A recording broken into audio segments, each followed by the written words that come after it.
provide the information that a lot of people are looking for. Absolutely, hope so too. Right. And also, neighbor, I think too that he will also, provide confirmation to all the information we've been providing to our listeners. Yeah.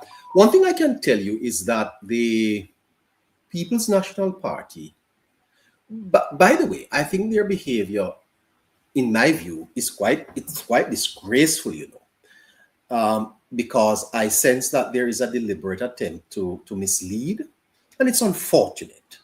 And the reason why I feel personally hurt by it is that I understand the power of those persons who are looked up to as examples.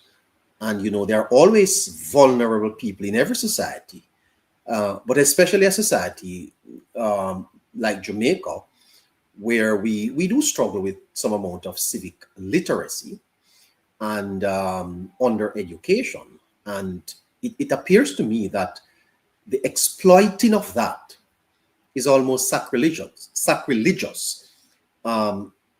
It really is bad.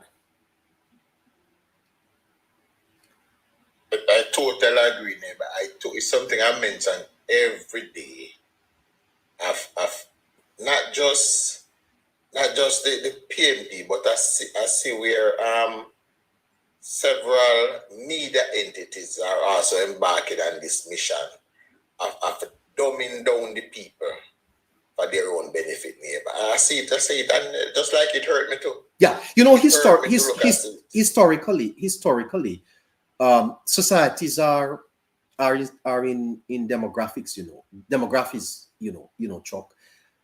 We all don't come from the same social status. Some of us, by no fault of our own, were not able to get the type of education that we ought to have gotten. And as a result of that, we are a little slower to learn. It behooves those of us who have had the benefit of information to help our brothers. Are we not our brother's keeper? And when you deliberately seek to mislead people, sir, it is very, very wrong. And this NaRRA debate has largely been about that, sir. It has been about a narrative that I think is pretty false. As a neighbor, it is out of a playbook that has been used, I could say, since the beginning of time. So out of that playbook, they are coming. If you rule in confusion, toss out as much misinformation and lies as you can, and if even one of them stick, it's victory on your part. And we realize that's what they're doing. Yeah, let's take, for example, Chuck, the fact that the government has spent $67 billion on Hurricane Melissa recovery so far, and 1.4 was donated by generous Jamaicans. How does that become anything to even make the news? How? But neighbor, what should make the news, Chuck, is the attempt by the government to help people. I don't see that in the news. How many people have gotten $500,000 check? And that's why I say parts of the media is also responsible. But neighbor, they realize the scandal out there this time is, we know where the money is. Well, the missing money scandal, neighbor. Is money, the scandal is the money is there, where it is. I see the PNP senator putting out a little wishy-washy, Senator Tomlinson putting out a little wishy-washy statement. The fact of the matter, Chuck, is that the very safeguards now being criticized are the same safeguards Jamaicans would demand if the funds were misused. That's exactly, neighbor. Exactly. And it is funny that this discussion is going on now. Just a couple days out of the discussion about the necessity of NaRRA to move government process a little faster. You see what discussion on, neighbor? Yeah, it's an intellectually dishonest discussion, sir, and that is the sad part of it. That those who are against NaRRA are dishonest, right? And I have to ask myself whether or not they are not vexed that none of them have the money to spend. Neighbor, that is the number one reason for the complaint. The number one reason is that they are not spending it, and the government is doing its best to make sure that they have as little contact with it as possible. Yeah. And that is what is making them up in arms. They wanted this money to do whatever they feel like. Yeah. Do you think that never want to repost the do you think that the Jamaica Labour Party caution may reflect a deeper understanding of governance? The opposition is failing to acknowledge. In other words, the government of the Jamaica Labour Party are just better at managing resources. And if you are going to manage other people's resources, you must put the safeguards in place to protect it. Is it that the PNP is just a loose party? Give them $50 million each, let them go spend. That's how they go. That was the request of the opposition leader. We each one just give us $50 million and we will be happy. Remember, that was his first request after Melly said, give us $50 million and we're happy. So literally was starting the government. And you are so correct. Prudent financial decision is the hallmark of this government, neighbor. And that is the reason why the international community rally so fast to deliver this aid package to Jamaica. It's not because they never have anything better to do with their money. It's because they saw where Jamaica has turned its financial fortunes around, where they saw government in power. That Nigel Clark said a couple of years ago that one of the greatest currency we have is people believe us when we say we are going to do something, we actually do it. Yeah. Nigel said it before he leave here, that is the greatest currency we have presently. Yeah. Do you think, Chuck, that there still exists in Jamaica a kind of ambivalence towards the Jamaica Labour Party? Is it that the hierarchical structures in the country prefers the PNP? Because when you hear, for example, that there are 28 civil society groups coming out, I didn't know that there were 28 civil society groups in Jamaica. So they formed them overnight. These are paper group, neighbor. They exist only on paper. But I've only seen, the last time I see this 28 group raise the head was back when I think there was some issue with Wilmington and a report and they all came out. I remember they put a full page at it. That was probably about 10 years ago or so. Before that. And that was the last time they showed their head. Now these so-called paper group, they only exist to criticize the Jamaica Labour Party. They have no other purpose. Yeah, but you would have to agree though, Chuck, that it is lessened over time, because the Jamaica Labour Party really is the dominant political party in Jamaica. 3 consecutive elections and on course for a 4th term. I can't say anything stopping them right now. So the fact of the matter is that the opposition, and I'm talking about opposition, I'm not talking about the PNP alone, they really are in the minority. I would agree, neighbor. I would agree. We are a dominant force. We are going forward, and we are governing the country properly. But what we are faced with, neighbor, is we have an opposition, and I'm talking about the PNP right now, that is dangerous, neighbor. Yes. And when I say dangerous, I mean to the fact that they're willing, if burning down this country is what they think will get them power, yes, then they are willing to do that, and that is what's dangerous about them, neighbor. You believe that they are a tribe rather than a political movement, because political movements are inclusive. They normally have a broad tent, a philosophical idea that brings people in. The PNP is operating like a tribe. Probably this is the war of our generation, to define them and to call them out for it, because how else do you explain a political party voting against a country's reconstruction, a country that they hope to govern one day? How you explain that? Neighbor, you said tribe, I said cult. You say cult. Yeah, you said I said you're a cult. It's a cult organization. Everything about their operation is cultist except the name. That's the only thing that's different.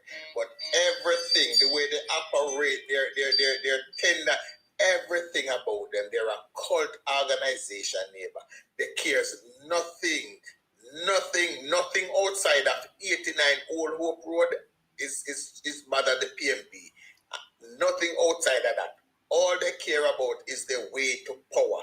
And it's not power so they can benefit. I've always said, neighbor, there's a difference between persons who seek leadership and people who seek power. Mark Golding seeks power, not leadership.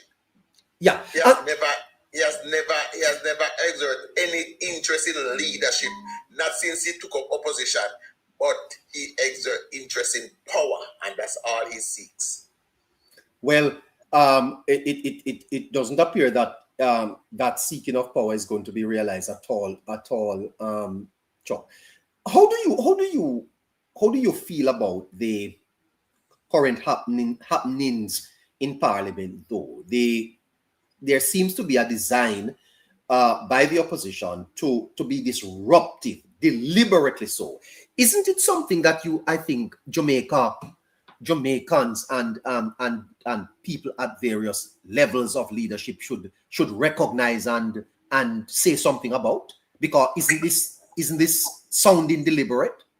For example, Asking everyone to repost the live, please. Miss Nikisha Burchell admitted on Smile Jamaica that she broke the rules in Parliament to start a debate. How are we allowing this to happen, Chuck? But neighbor, as somebody point out this, I don't know if you can call it irony, that while conducting that said interview, Nikisha Burchell was speaking proper English. So if she was willing to have the debate, she could conduct that interview in our Creole also. Why not? If that was your intention, why not have your interview in the same language, neighbor? Neighbor, they have planted the seed in some Jamaican minds from day one that the Speaker of the House is biased, and they have done every time they put them foot in Parliament, they have done something to cause some confrontation or something with the Speaker, so they can say, "Oh, see there." That's all that was. Yeah, but I'm taking you beyond. I'm taking you beyond. Yeah. Hold on, neighbor. If you take note, the men stop doing it now. There is the women that are doing it because they realize that them are going to say a man attacker. So guess what? It's the women that are now leading the charge. Yeah, I mean, I'm alarmed and I'm amazed. I'm just asking if we are just going to take this. Is this just how it's going to go on? We're just going to allow the PNP to just go down a garden house every Tuesday, go disrupt the place. And Chuck, I find it distasteful the way they are treating the Speaker of the House. I've never seen it like as bad as this before. I've never. I think we have never had a female speaker before. Well. Yeah, we had Violet Nielsen. Violet was speaker. No, I think our first female speaker was Marissa. No, man. Violet. We had a PNP female. Check on it. Okay, I'll check. But neighbor, is we have a party now, neighbor. It's PNP party have no respect for women in here. We see what they did to Portia Simpson-Miller, which was one of their own. They destroyed Portia Simpson-Miller's image. It was them who called Portia dunce. At them who paint her as the worst thing ever. And they did it. Right? Yeah. And we can talk about female like Melissa Sylvia and all those people. Those are women who came in contact with PNP, and we say they have no respect for women. They don't like women. They don't like to see powerful women. Mark Golding don't like to see women who he deems is in a position above him. And that is why he is the one. He is the one that started the attack on Juliet Holness. from day one because he had a problem with a powerful woman. Not just a powerful woman, a powerful black woman is what is giving the eye to Margoli. He no like see it. He believes that anybody who is sitting in that speaker chair must be of his complexion and of his gender. Anybody who is sitting in the prime minister's chair must be of his complexion and his gender. That is what is driving this debate. And the people in the PMP are so, I take no pleasure in calling my fellow Jamaicans stupid, but I have no other words to use. They are so stupid that they cannot see that that's what this man is doing. You think that at the heart of much of this, Chuck, is the type of colonial struggles, classism and elitism that we still have, social stratification in our society. You think that that have anything to do with it? Very much so, neighbor. You think so? Neighbor, I have searched. I have searched since Juliet Wallace was elevated to the position of speaker. And I cannot identify one rule that she has broken. I cannot identify one time that she has shown favoritism to anybody in the parliament. She's been a fine speaker. She's been a real fine speaker. She's been a real, all she do is say, listen to me, let's follow the rules. Yes, she's been real good speaker. Right. So the as she would have been a very good, as she would have been a very good minister of government in any ministry that they put her. And I'm sure she'll be getting that ministry soon, neighbor. Well, I hope so. And the attack is going to be moved to that ministry as soon as she gets it. Well, so meritocracy is what we go for. Huh? The only thing that would drive the irate that we are seeing is her gender and her color. There's no other thing. There's nothing else. Yes. How do we where do we go from here now, Chuck? And I want you to speak as a labor right. Because I get the sense sometimes that Labour Party supporters are on the back foot. But in truth and in fact, the party is winning this debate and this argument, you know. Neighbor, the party is way ahead. All we have to do is just stay confident and stay on message. And right now, neighbor, we are standing our ground. The Prime Minister is standing his ground and we are standing with him. Juliet Wallace will be the speaker until the Prime Minister decides otherwise. Now, I've often had to correct PMP on this thing that the Prime Minister's wife is not the Speaker of the House. The Speaker of the House is the Member of Parliament from West Rural St. Anne. Very true. And that is who hold the Speaker of the House there. And that is who will hold the Speaker position until the Prime Minister decides. The PMP can't pick Speaker from the opposition bench. Very true. That has never happened in our culture and it's not going to happen this time. The ruling party choose the Speaker. The ruling party choose how to spend the country's resources. Opposition party don't choose that. It has never happened in our culture and it won't happen now. We, neighbor, and I'm saying the government is standing its ground. We will not be bullied by 28 paper groups. We will not be bullied by the media, and we will not be bullied by the PMP organization. Yeah. And the 3rd of September, Andrew Michael Holness and the Jamaica Labour Party was given its 3rd mandate to manage this country's affairs the way the party sees fit, and that's what is going to happen, neighbor. Yes, and Mr. Golden said they are down there solid as a rock. They are in the parliament solid. And that's where they belong, neighbor. Yeah. That's where I get the feeling though, Chuck, that we are not going to settle down as previous terms, that the PNP is desperate and they are going to press on.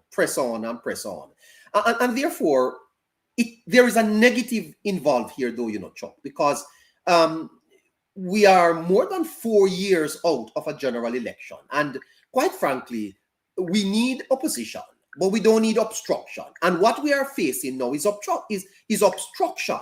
Now, obstruction delays progress. Don't you think that at some point, the country is going to have to pause and say, okay, let's separate obstruction from opposition, because right now what we are having is obstruction, and that is not good. But neighbor, and you know the funniest thing neighbor, that normally it is the media that drives that discussion, neighbor. Normally it's the media that normally drive that discussion and normally lead the people in that direction. Yes.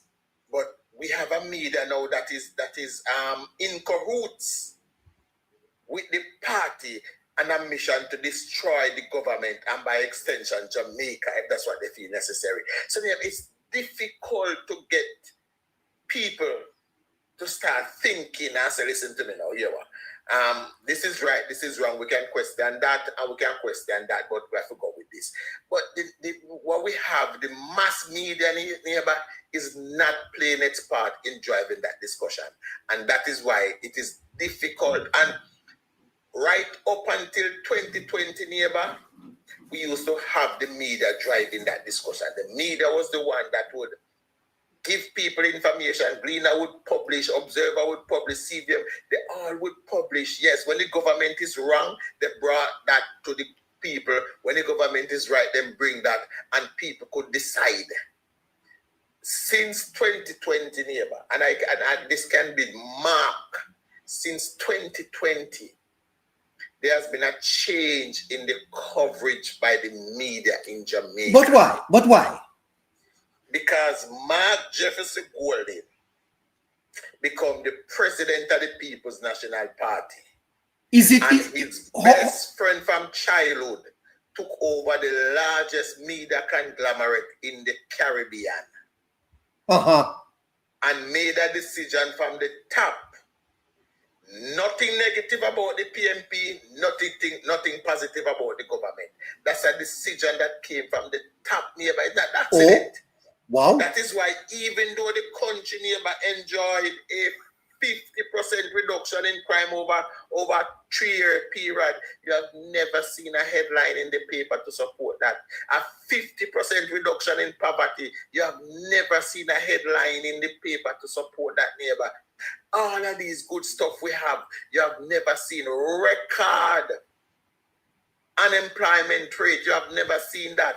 The government has changed how the Student Loan Bureau operates. You have never seen a story to cover all of this, neighbor, to bring this information out there. As social media people like you and I, neighbor, as we are called the cockroach journalists, we are the one who have tried to update people on these things. The traditional media is lost in this discussion, neighbor. They are nowhere to be found. But help me to understand, why would Golding's ascension have caused that? Neighbor, is it well? You know, it's about friendship, neighbor. It's about helping his friend to become prime minister. If my friend is prime minister, then I think the government of Jamaica would spend more money with my organization. It is simpler tit for tat the way they're used to operate in business. They can. Most of these are only good businessmen when they have taxpayers' money at their fingertips. It shows. Whenever they have taxpayers' money, can do as they feel like they are brilliant businessmen. Whenever they have to go in the market like everybody else, then they are ordinary. Yeah, well, you have been around for some time, Chuck, and so have I. Although I look reasonably young, you age better. The fact of the matter, Chuck, is that we have seen a sustained period of economic stability. I saw today that even with Hurricane Melissa, inflation is under 5%. We have seen almost full employment, infrastructure like never before, access to education, housing. The government really has done remarkably well. But we have never seen this type of pushback. It's almost like the country now is more divided than it was in 2016 when the government assumed power. How could this be that a government doing so well is finding it's so difficult to govern? Did you hear Minister Chuck on Nationwide the other evening saying that the Prime Minister wrote twice to the opposition leader. He has not responded. Former Constitution Minister Ford says that Golding stood in the way of constitutional reform. What is happening? Why? Though there are so many positives, there is a perception that we are not going in the right direction, and that Jamaica is just not doing well, and the indicators do not point to that, Chuck. Neighbor, it's just that, and traditional media, it's the negative voices that are being given the highlights. Now, the PMP calls a press conference, neighbor, and then tell you, oh, this money not good enough to build a house. You know, the government that give 500,000, it can't build a house. Right? And people take from that, oh, yes, that's true, the government's supposed to build a house. So people run away with that, neighbor. It's the perception that is being sold to people.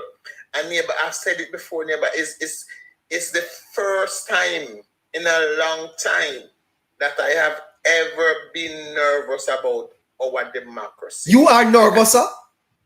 Neighbor, I am. Oh my God. I'm real nervous, neighbor, because as I said, we have the virtually, neighbor, we have a devil disguising himself as opposition leader, neighbor. You call him a devil, sir? Neighbor, I believe that, neighbor, I believe it. We have Satan himself disguising himself as an opposition leader, and is willing to do anything. If he, neighbor, said there was something I don't know if I've heard it, and the person here with it, I am forced to believe that when Melissa was threatening Jamaica 2 days before, the opposition leader booked his flight and left the country. It was when people called him and tell him, say, oh, it's going to look bad, come back. That's how he decided to come back home. And that is why I said, neighbor, whenever time in the past or in the future things go bad, Mark Golding have the means to jump on a plane and leave. He never have to stay with the consequences of what he's trying to instigate in Jamaica, neighbor. And like I said, it's the devil himself. You call Golding. Hold on, Chuck. You call Golding a devil. I call him a devil, neighbor. Oh my God. He's a devil. The devil himself, neighbor, is disguising himself as our opposition leader. Wow. Well, it's going to be interesting. The next few months from that. How you expect the politics to shape up going forward, though, Chuck?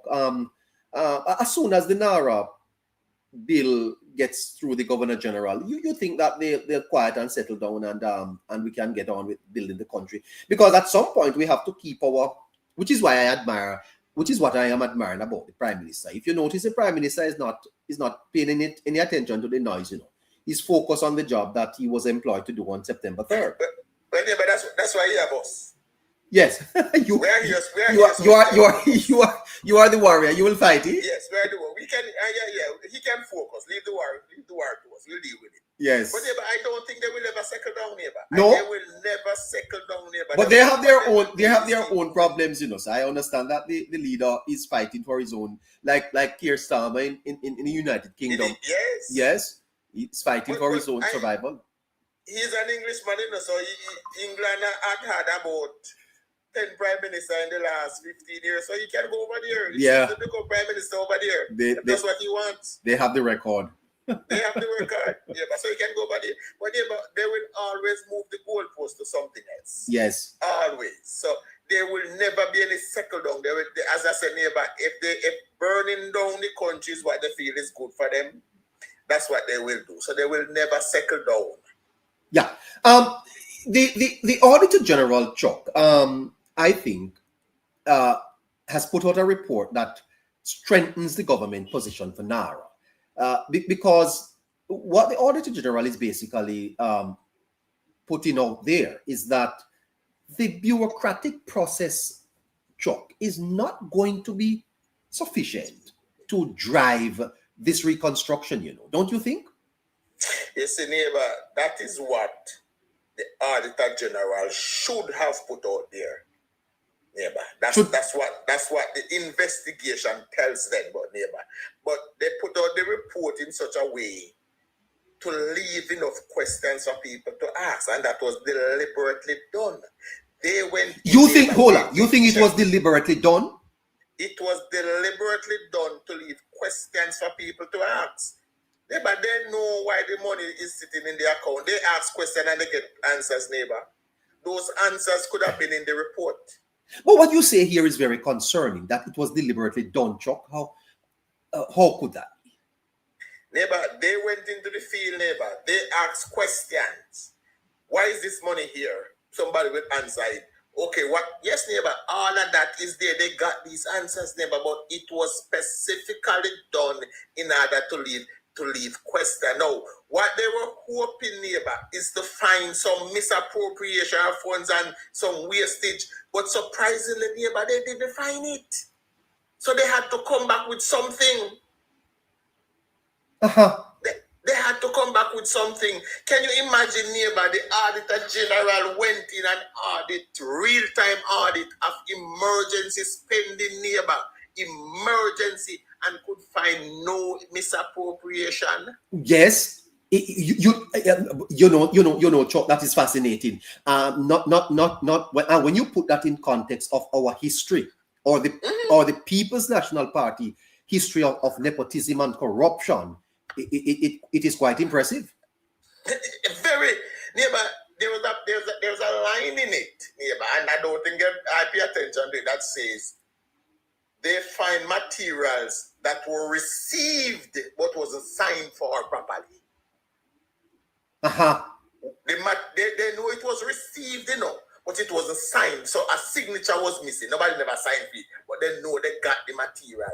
And that was, neighbor, when you put that in there, it means you're grabbing at straws. So then, Chuck, the fight that is on is more than meet the eye. Neighbor, it is deep. Oh my God. It is deep, neighbor. Right? These people, neighbor, they know exactly what they're doing. They know exactly how to trigger. And they have the media right on cue and contact. As soon as them jot this report, they run out with the headlines that they want. This is interesting, It's not by accident, neighbor. It's a design. Neighbor, it is a testament to God why the Jamaica Labour Party is doing its third term today. And we are depending on God to deliver the fourth again. And I'm sure he will, neighbor. You depending on God? Neighbor, God himself, neighbor, then if we are fighting the devil, now must God go help with neighbor. Oh my God. Fighting the devil. Well, sir, good will triumph. Good will triumph. Always. Good will triumph. Always. Oh my God. I tell you something. This is fascinating. It is fascinating. Oh boy, Chuck. But Chuck, the people of Jamaica, the Prime Minister says the most consequential bill in our history. And Chuck, I have looked seriously at Singapore. They got independence in 1965. Jamaica 1962, and how Singapore was able to become one of the most richest countries in the world, a GDP per capita of almost $88,000 US, and Jamaica today barely struggling with $8,000. And we can argue their modes and means and some of the things they did, Chuck. But one thing you have to say about the Singaporeans is that they were focused on a path of development. We are fighting about the path, and I think that is very antithetical towards our development. Somehow I believe that out of this moment will emerge a Jamaica that understands that we must pursue a developmental path over the next decade or decade and a half out of this NaRRA struggle, Chuck. Melissa, I think, have given us an opportunity to really ask some very serious questions and to solve some of the problems that we have struggled with over the last and that's decade or what so. the Prime Minister has said since day one, but yes. Melissa is the opportunity we have been looking for. Yeah. Melissa is the opportunity, and NaRRA is the vehicle. Neighbor, we cannot live in a country, neighbor, whereby a bridge to a community was destroyed, and it took 5 years for that bridge to be rebuilt. Oh my goodness, I can tell you about that.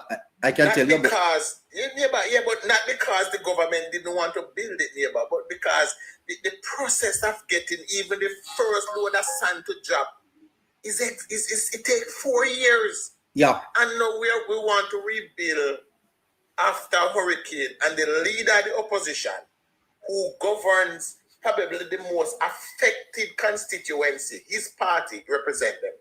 And my Gordon says send the NaRRA bill to a joint select that takes up to 3 years. Yeah. So does that seem like somebody who is interested in helping the people that voted for him, as he says? No. And you know something else. No one is talking about the fact that the government, even before the first raindrop fall upon Jamaica, went ahead and insured the country against the hurricane. A move that the PNP was up in arms against. Yeah, no one is talking about the fact that the government was able to lend JPS 25 billion United States dollar in the midst in the middle of a disaster. You know, you recall in Ivan that the PNP was only able to give each people who lost their homes, total homes, $20,000. $20,000. And Mr. Buchanan said government was not an insurer of homes. Fact of the matter is that the PNP couldn't even do better because they never had the money. You know, no one credits the government for these things, Chuck. And neighbor, these are the people now telling you that 500,000 is too little bit. Yes. The same people that will give you $20,000 telling you that 500,000 is not enough. Yes. Neighbor. But like I said, neighbor, when it comes to crediting the government, this neighbor, this is where the media would come in. This is where the media would publish these and tell us that this is what the government broadcast it, but then we don't have that, neighbor. Yeah. It's only on social media you see these things. You don't see them in the Gleaner, in the Observer, in TVJ. Yeah. Neighbor, let me say this, and I want people to understand this, how the media in Jamaica work. There was a story a couple of months ago happening across the Caribbean, neighbor, with the Cuban doctors. I forget which Caribbean country it is, where the Observer reported that the Cubans are I forgot the wording, bringing home their people from that country. The Cuba ordered their nurses home. But it's when they come to Jamaica, same story, neighbor. But the Jamaica Observer headline was Guyana, thank you.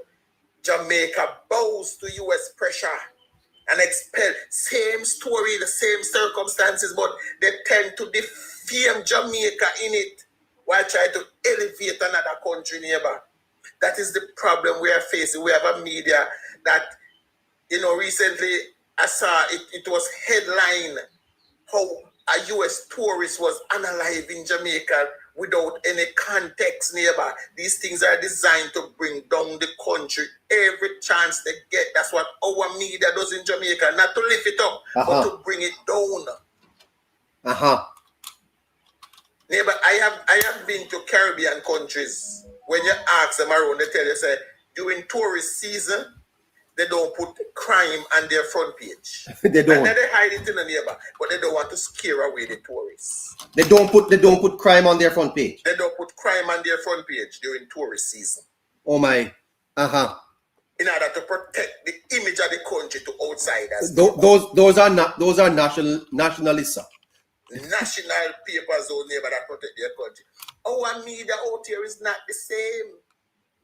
Yes. They because of a loyalty to the PNP organization, is willing to trash this country, neighbor. And I say, neighbor, we thank God for the rise of social media. Asking everyone to tap the screen, share the live, and repost the live, please. Yeah. Well, Chuck, want to thank you, man. Nice talking to you. No problem, neighbor. I'm looking forward to the senator coming on. I will be here listening. Okay, great. Thank you so much. All right.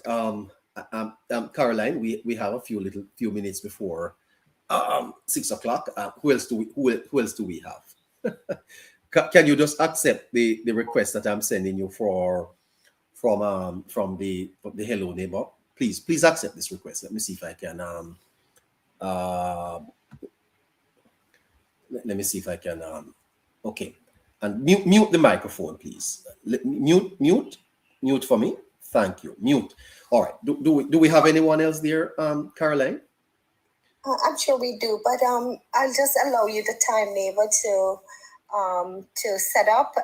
While Neighbor is setting up, listeners, could you please tap the screen and share the live, repost the live. Remember to press that white circle at the bottom, then that white arrow at the bottom, then that yellow circle, and repost the live, please. Thanks.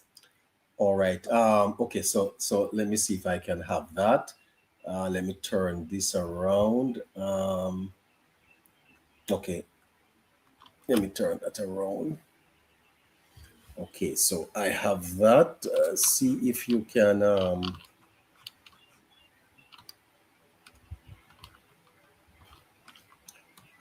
No.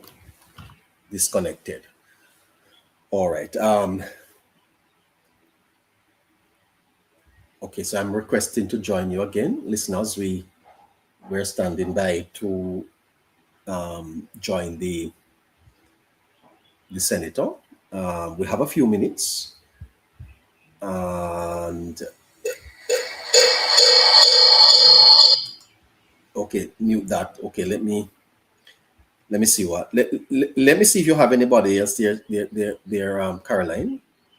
If you have anybody else there, I can talk to them until that time comes around. Okay. All right. Let me see if I can open this camera.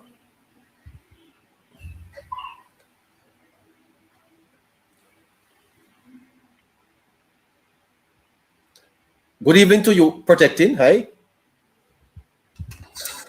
Good evening, Neighbor. Good evening to all the listeners. How are you? How are you, sir? They are listening. They are listening and wait for Marlon come.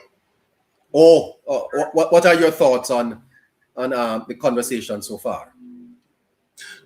I mean, I don't know if you were paying attention to the chat, and I was telling Chuck that he's right on point, because I was always saying that this thing is orchestrated.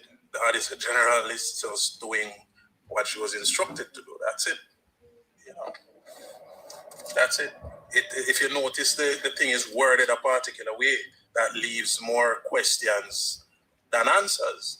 There's no way you can have a situation where the money is there, the money is not spent, but it could not just be a simple report that says the money is not yet spent and they have not yet gotten all the documents and information to show exactly what has happened, but the money is there. It could have just been that simple, No. They have to complicate the whole issue so that you can give some talking points to the Dunce PMP bloggers and those people who call themselves civil society. Okay. Now in terms of how it is being spun in media by the People's National Party, I see Julian Robinson this morning come out with a statement, really spinning it. How you counter that? Again, so I did not see Julian's or heard Julian's statement, but again, Neighbor, I am of a mindset. I've been on the battlefield. I am of a mindset. Preemptive strikes save lives. So the first thing you do before you go to war is you study the enemy. You know how to fight, and you know how they are going to react. They are going to counter, and all of that. So what you do, you prepare scenarios. You run simulations of scenarios, possible scenarios of how they might counter. You see, we have to begin to see this as something important in the politics. You see, the PMP is so brazen that you don't even need to do any deep digging to know how they're going to go about something. And you have to be able to preempt them. For example, 2 days ago when I was saying you have to preempt them, a message around that preemptive kind of approach. The same statement that Marlon made, I think it was yesterday. That information could have come forth a week or two ago. That's the point I was making. Yes. You know, and it cannot be that when I'm encouraging my team to play better, then people see on the face of it that you're bashing the team without seeing the merit in what you're saying. Because the same information that you're going to be defending with is the same information you could be going on the offense with to throw your opponents off.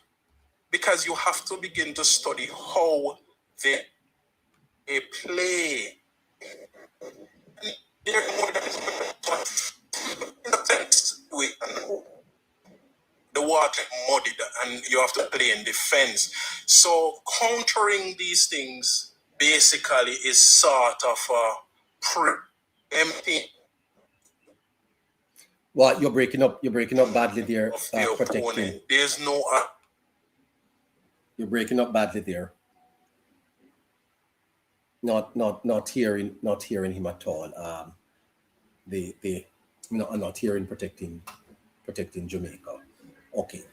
Let me see if I can adjust this here. Okay. And okay. Let me see if I can That's perfect, Neighbor.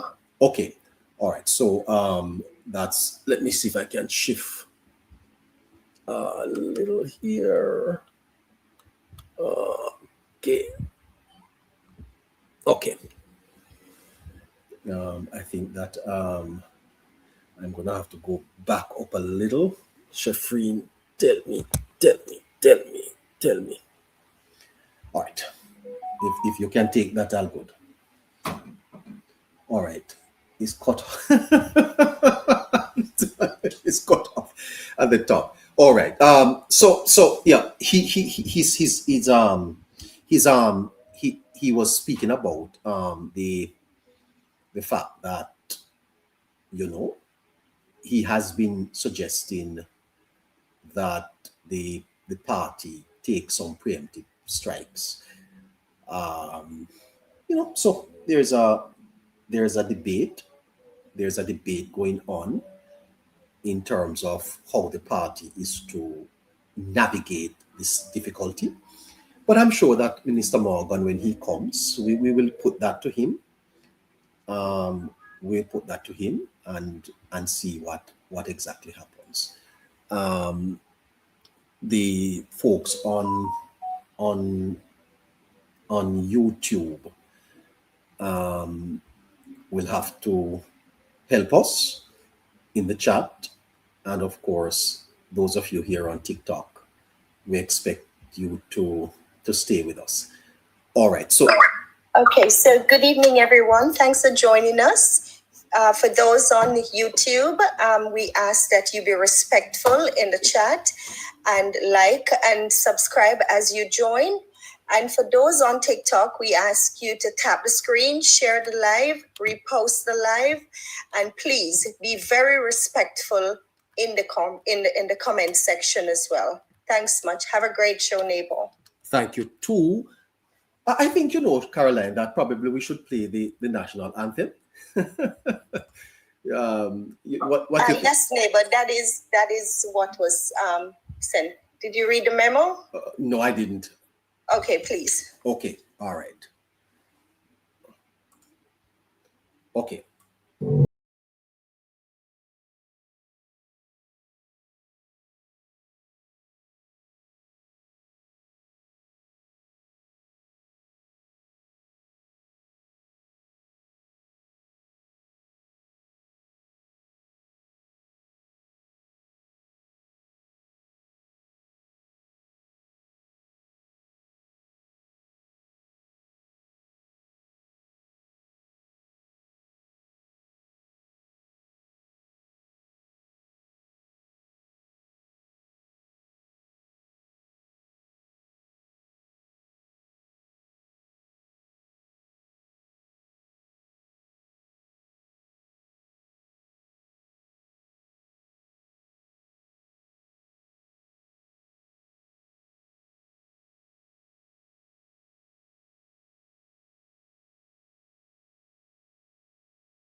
the Labour Party in the last election told us to choose Jamaica. That's a national call. That's a patriotic call. The other people tell us that time come. They did not define what that really meant. And I think that the people of Jamaica rightly chose Jamaica. Now, having chose Jamaica, it is time for all of us to protect what we have chosen. And this fight here is not about the Jamaica Labour Party. It's about Jamaica, the type of nation that will emerge, the type of nation that will emerge after this reconstruction. A lot of people think it is about Andrew Holness. I don't see it as that. I see it as Jamaica's fight. Yeah, not the fight for scarce benefits and political spoils that PJ Patterson spoke about, but a national fight, a fight for your country, so that somehow 2 decades from now we will be proud of this moment. It's 2 minutes to 6 o'clock, and we are hoping at 6 o'clock to be joined by the senator. I hope that we're going to be on time. Senator Morgan. It's been a difficult period for the government too, but I'm very confident that the leadership of Andrew Holness and his team, one of the things that I think a lot of Jamaicans underestimate, is that Holness is a competent leader, very, very, technocratic, understands the state, and is a crisis leader. One remembers how absolutely well he did during the COVID pandemic. And repost the live, please. And here we are now at what he has described as the most consequential bill in our history. It's causing a bit of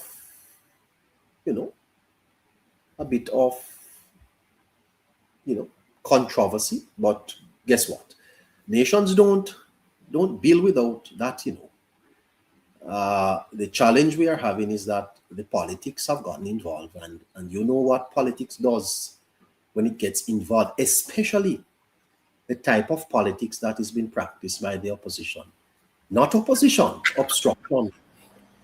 And one wonders whether or not they should not be called the obstruction opposition. Senator Morgan is joining us. Are we ready, Sheffreen? Yeah.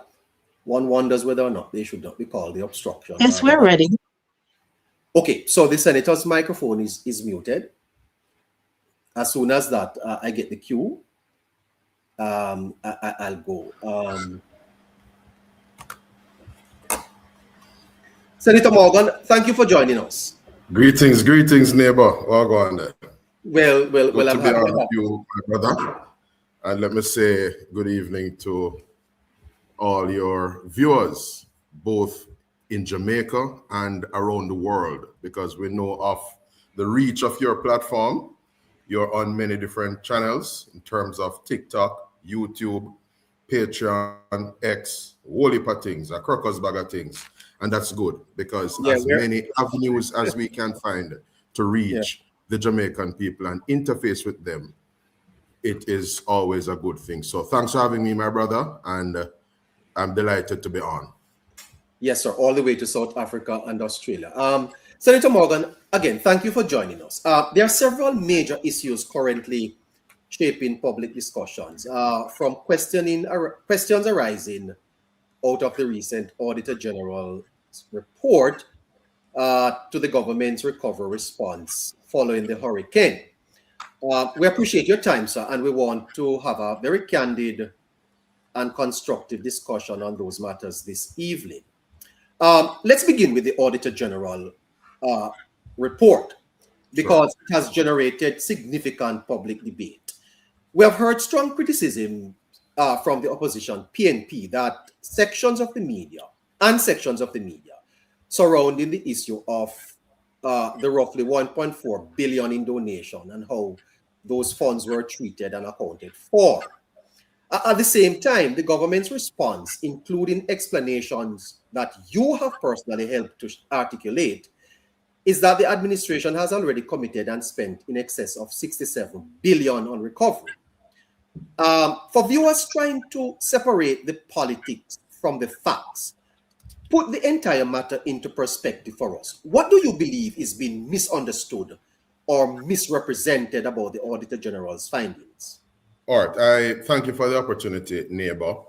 And the truth of the matter is that I don't come to the conversation, nor does the government, from the standpoint of arrogance, where we are not acknowledging that the headlines that would have reverberated since about Tuesday or so of this week would have evoked a certain natural reaction in people, which is why we're here to do what we're doing, and which is why I myself would have been at the forefront of the government's response and unpacking of the observations contained in the Auditor General's report. So now, if a person is sitting at home, whether they are consuming social media or traditional media, neighbor, and they hear that, boy, only 1.8% of the money that the government get to help people following the passage of Hurricane Melissa has been spent, you can understand and appreciate that that headline and visceral, Emotive. It is emotion. Exactly. The kind of visceral emotion it will evoke, it will naturally cause persons to feel that. But people have been, suffering, as it were. People have been subsisting on the tarpaulins. Why would they have held the money and so on? So what we want to point out to the public first and foremost is that the donations that were received from persons who are Jamaicans and non-Jamaicans, both here in Jamaica and across the world, are resources that the government of Jamaica, led by Andrew Holness, is appreciative of. We're grateful of the injection of support and the signal of solidarity that it underscores and speaks to. Now, with those donations, we as an administration, we are mindful, neighbor, of the context within which Jamaica operate, and we would not want those donated funds to be brought into disrepute and even have the specter of misuse, corruption, or unfaithful stewardship clouding it up. So now, the determination was made that in respect of the donated funds, what has now been revealed as 1.44 billion Jamaican dollars would be used, neighbor, on what we consider as an administration as tangible initiatives that we can, at the end of the day, point to assure the donors and stakeholders across the world that this is what the administration used the money that you donated to do.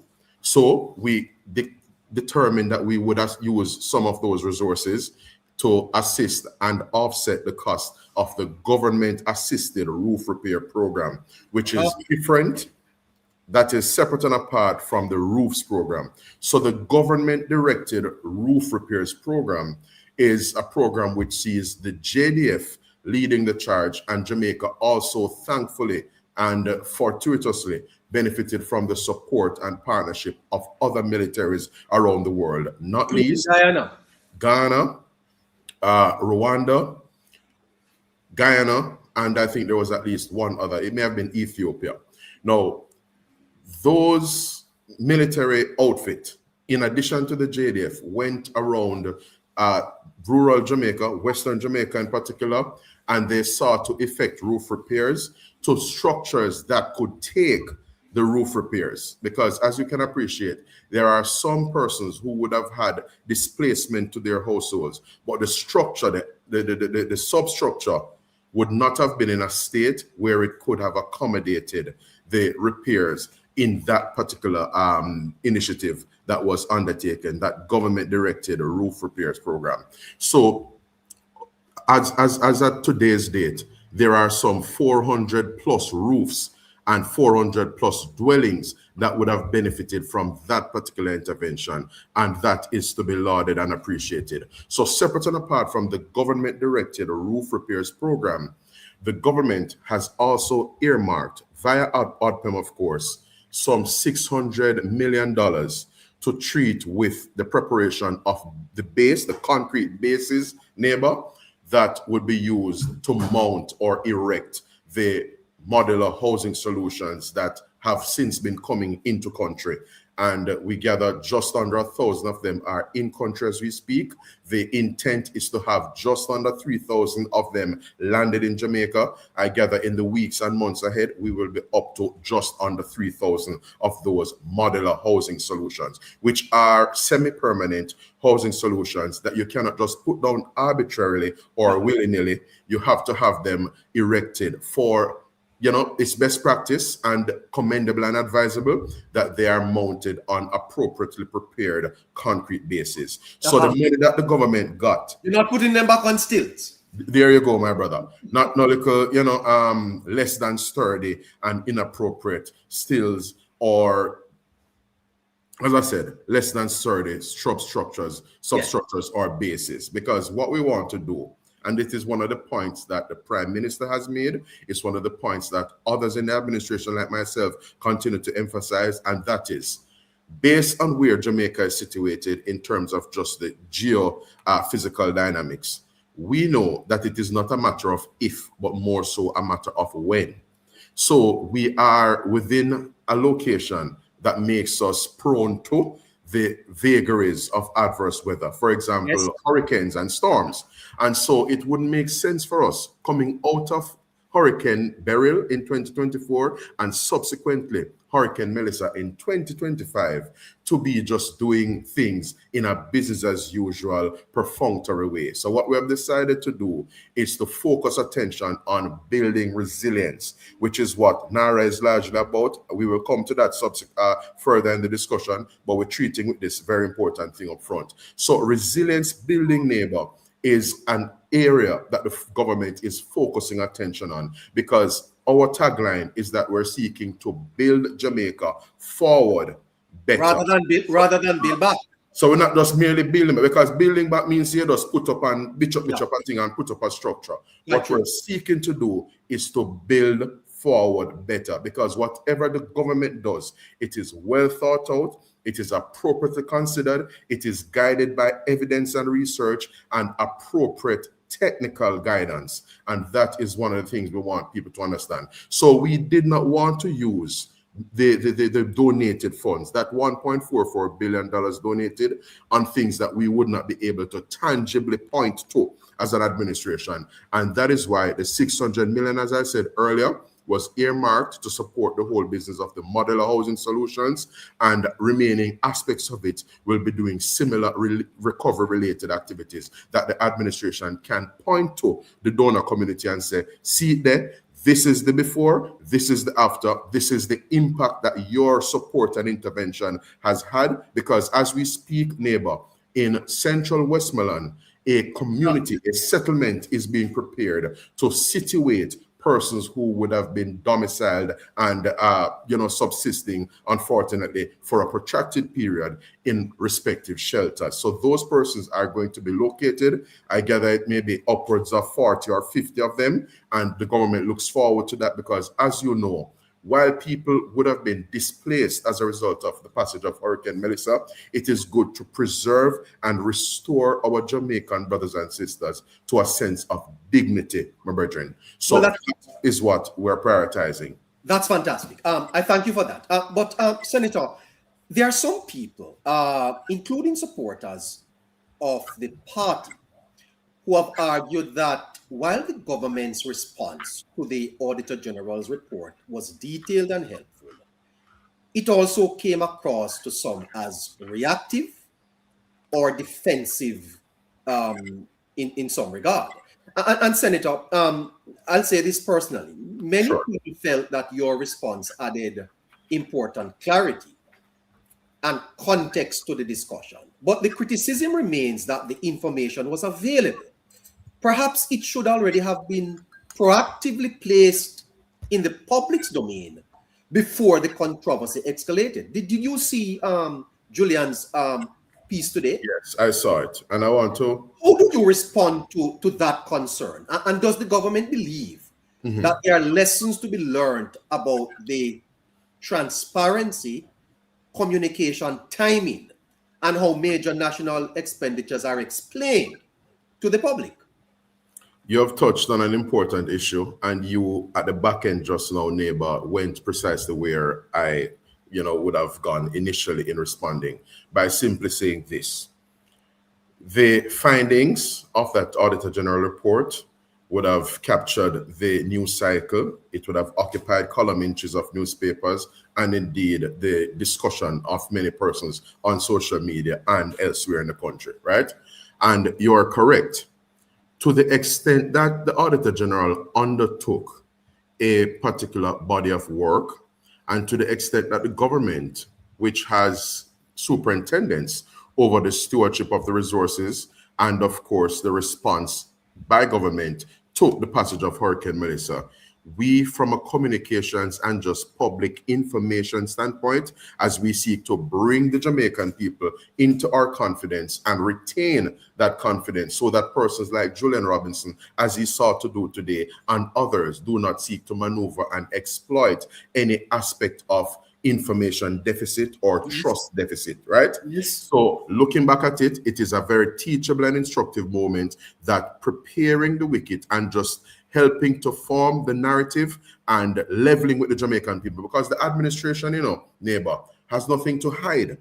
These are funds sitting and situated where the Jamaican people can be assured that they are being used for the tangible benefit and long-lasting value added to our Jamaican brothers and sisters who were seeking to restore to some semblance of dignity and normalcy consequent on their dislocation brought about by Hurricane Melissa. So as a communicator, you can appreciate that I, for one, would want an ideal situation where we were ahead of the proverbial train in this regard, so as to be able to prepare and indicate to people. So I will not be speaking to or divulging certain strategic takeaways from this moment, but suffice it to say, we know that we have a political party on the one hand and government on the other hand. And the truth of the matter is that it is always useful when you can have coordination and cohesion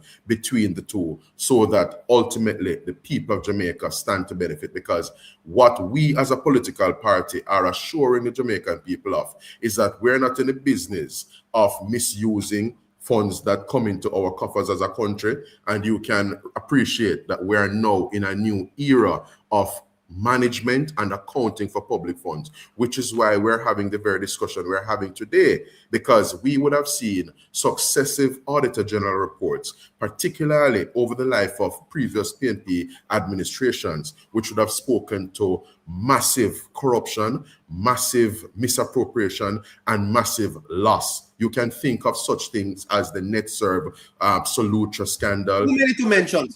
You can exactly too many to mention, but you can think of Operation Pride per the PNP of a previous dispensation. So where we are now is that when the 1.44 billion comes into Jamaica, there are certain protocols from a public financial management standpoint that have to ensue.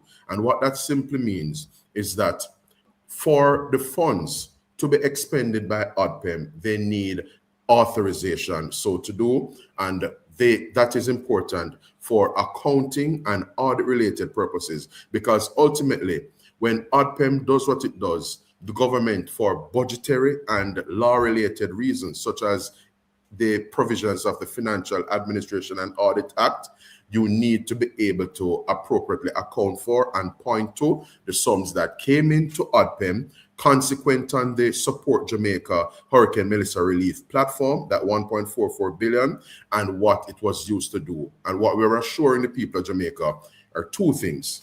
Yes. We are utilizing the 1.44 billion Jamaican dollars for tangible and demonstrably evident value lasting and value adding initiatives. Because when a man gets a housing solution or a plot of land on which they are settled and have the basis erected, it is something that can endure for years ahead. And it is not like a care package where you consume the items in that care package and you're not able to point donors to say, listen, see the care package there in the toilet or in the sewer system. But just before you come in, neighbor, the second point, and an important point in all of this, is for the public to understand that while $1.44 billion came in the form of donations, and of course would have been in the account of ODPEM, there are things that were being done and sums that were being expended, neighbor, by the same wholeness-led government that is exponentially in excess of the 1.44 billion. In my press release yesterday and in various infographics that the JLP's communications task force would have disseminated in recent days, yes, or should I say in recent hours, the government has spent just under $70 billion, or at least under $70 billion, sir? We have earmarked just under 70 billion. Now, so just to be clear, whereas 1.44 billion is with ODPEM, right? At least 98% of that 1.44 billion. Things been a go on separate and apart from that. So the 1.4 has not prevented the government from executing its responsibility to the people? Precisely. It could not have, because the place now would have burned down if things never did go on, meaning a crocus bag of things. And what the public, what I'm using this platform, neighbor, to convey to the people of Jamaica is that there are things that the government would have directed and done. And thankfully, in a show of national solidarity and purpose, we have had the injection and the goodwill of Jamaicans up and down the country in relation to their own personal pouring into the relief and recovery effort. Because you can recall, neighbor, that many Jamaicans loaded up them vehicle, whether crisp vehicle or not so crisp vehicle, and took supplies down to Western Jamaica, myself included, and many of us in the government did that out of our personal resources and personal sacrifice, because we have family all across Jamaica. I myself have family down in Western Jamaica, and separate and apart from the personal family motivation, we have reached out in good Jamaican tradition and fashion to persons who were displaced, persons who were hurting following the passage of Hurricane Melissa. And from the government standpoint, just about $1 billion Jamaican dollars, neighbor, was spent to provide and distribute care packages. And those things can $1 billion, that's $1,000 million for care packages. $1,000 million in general. And if you put it into context, that $1 billion on care package alone is almost equal to the 1.44 billion that people like Julian Robinson and others would have sought to stand on a soapbox about. So there's the care package element. There is also the resources that would have been provided to the respective members of parliament to assist in the whole relief and recovery effort. So the same Nikisha Birchall, who you say a jump and prance, the same Ian Hales, who's trying to rip into and criticize the Spark program in Central Westmoreland, the same Dwayne Vaz, who each up in a bar like Barfly, instead of receiving donations from one of the persons intervening in his constituency, so much so that that person alleged to have been set upon by some constituents of his, right? There is also Dayton Campbell. Yes. He too would have been in receipt of the $10 million plus, because them get care packages, for issue to people. Them get the $10 million plus they would have gotten an allocation before Hurricane Melissa hit in order to help prepare in terms of drain cleaning and just creating water runoff facilitation so that we could mitigate any likelihood of drought and the impact of any such drought. So all of them get the money. Ian Hills, that's why I call the register, I do the roll call. Heather Miller Bennett, and of course, Andrea Perkis. The whole of them, to include the JLP MPs as well. Because as a government, we do across the board. So JLP MPs when get and PNP MPs when get. And I'm coming down the line with you. I'm going to allow you, but I'm going to come back down the line with you with some of the other things that billions of dollars were used to do. But you had an interjection just now.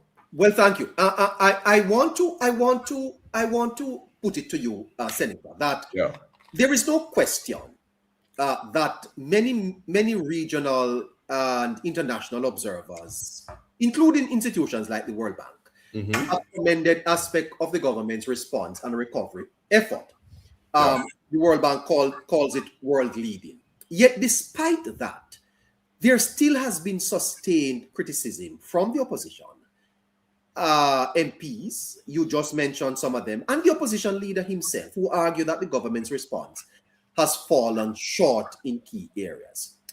How would you assess the government's overall handling of the crisis? And what do you believe the critics are either overlooking or getting wrong? No, I'm delighted that you posed that question, neighbor, because one of the things I, as a member of the administration, and indeed the government as a team, as a collective, is delighted about is that when it concerns or where it concerns the state of Enterprise Jamaica, there is evidence, right, that is incontrovertible. Because remember, neighbor can always get up and sing theme tune. Marlon Morgan can always get up and sing theme Sankey. Mark Golding can always get up and say what him feel for say. See? Julian Robinson, as he did today, can say what him feel for say.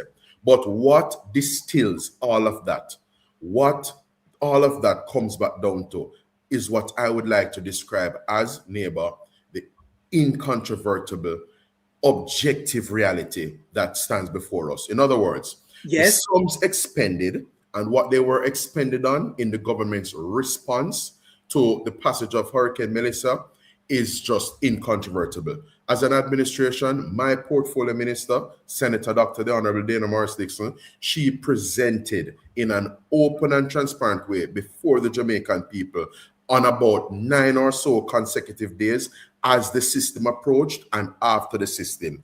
And for several weeks and days thereafter, we were in front of the Jamaican people at various special post-cabinet press briefings or special press briefings. So that is how open and transparent we are as a government. That is how committed we are to interfacing with and reporting to, because of the people of Jamaica, we're bossing them, my brother. We are not the bosses, we are the servants of the people, which is why we have stood in front of them and we have essentially been accounting for our stewardship. And we had journalists coming to the press conference, several of them, to include those who sought to ask questions about vultures, or should I say John Crows. You follow me? And I trust you'll remember that.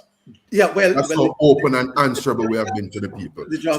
In terms of in terms of the opposition's criticism, we know that the parliamentary opposition will always try to weaponize the displacement and the suffering being endured by some of our Jamaican brothers and sisters.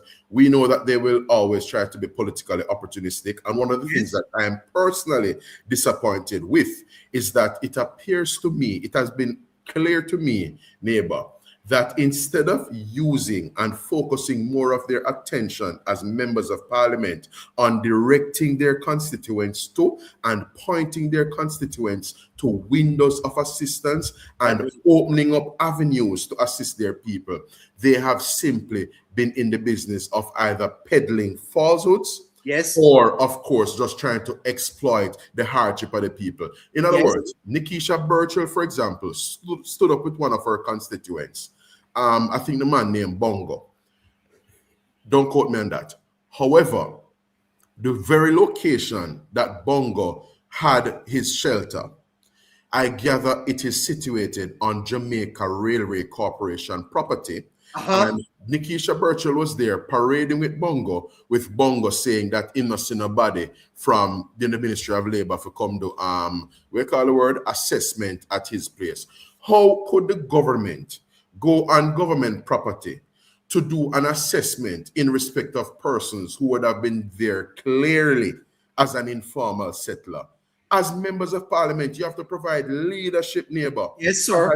As a member of the political class, you have to be above the board, You're above quite the correct. fray, and sober enough to be able to make representation and advocate on behalf of your constituent, such that your constituent is directed and pointed to avenues of assistance. Because who knows, that gentleman Bongo, and I don't know whether he's JLP or PNP, and he could be no P for all I care. He is a Jamaican just like the rest of us. And when I see him, I see an elderly man who he conveyed that he does his farming. I see him as a well-intended man, and perhaps somebody who could qualify for the government's social pension, whether, to the extent that he is age 75 or older. So Yes. that's how the members of parliament should be advocating and directing their people to the avenues and windows of assistance, rather than just trying to come and grandstand at press conferences. Because as I said in my contribution the other day to the NaRRA debate, the PNP held a press conference on a given day. I think it was it the 26th or 29th of January?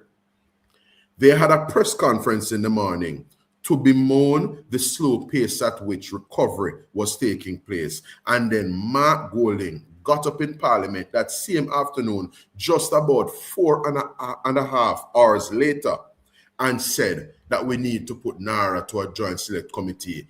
The thing moved slow, as they articulated at their press conference, meaning too slow for their liking. Yet you come just 4 hours after that to come and say, we need to put NaRRA to a joint select committee, which you knew and which you are fully aware would only put more time on the clock. They are seized of that. So as I'm saying to your viewers and our listeners this evening, neighbor, where it concerns the hard evidence and the objective reality, it is chalk to cheese where the government is concerned relative to the criticism and the salvos leveled at us by the opposition. Because when you consider the ratings agencies, reputable entities, and the government's ability to mobilize resources. Precisely. Fitch, Standard & Poor's, and Moody's, those entities have all reaffirmed Jamaica's ratings, and I believe one of them has even gone further to bump us up a notch in terms of ratings. So if you just think about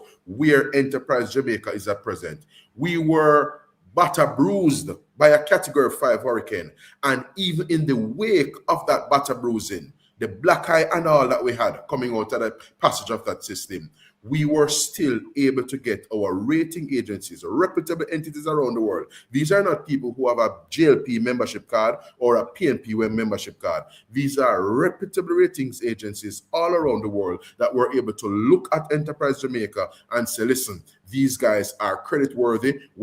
Because they have built-in fiscal buffers, and it was the actions of the government, including the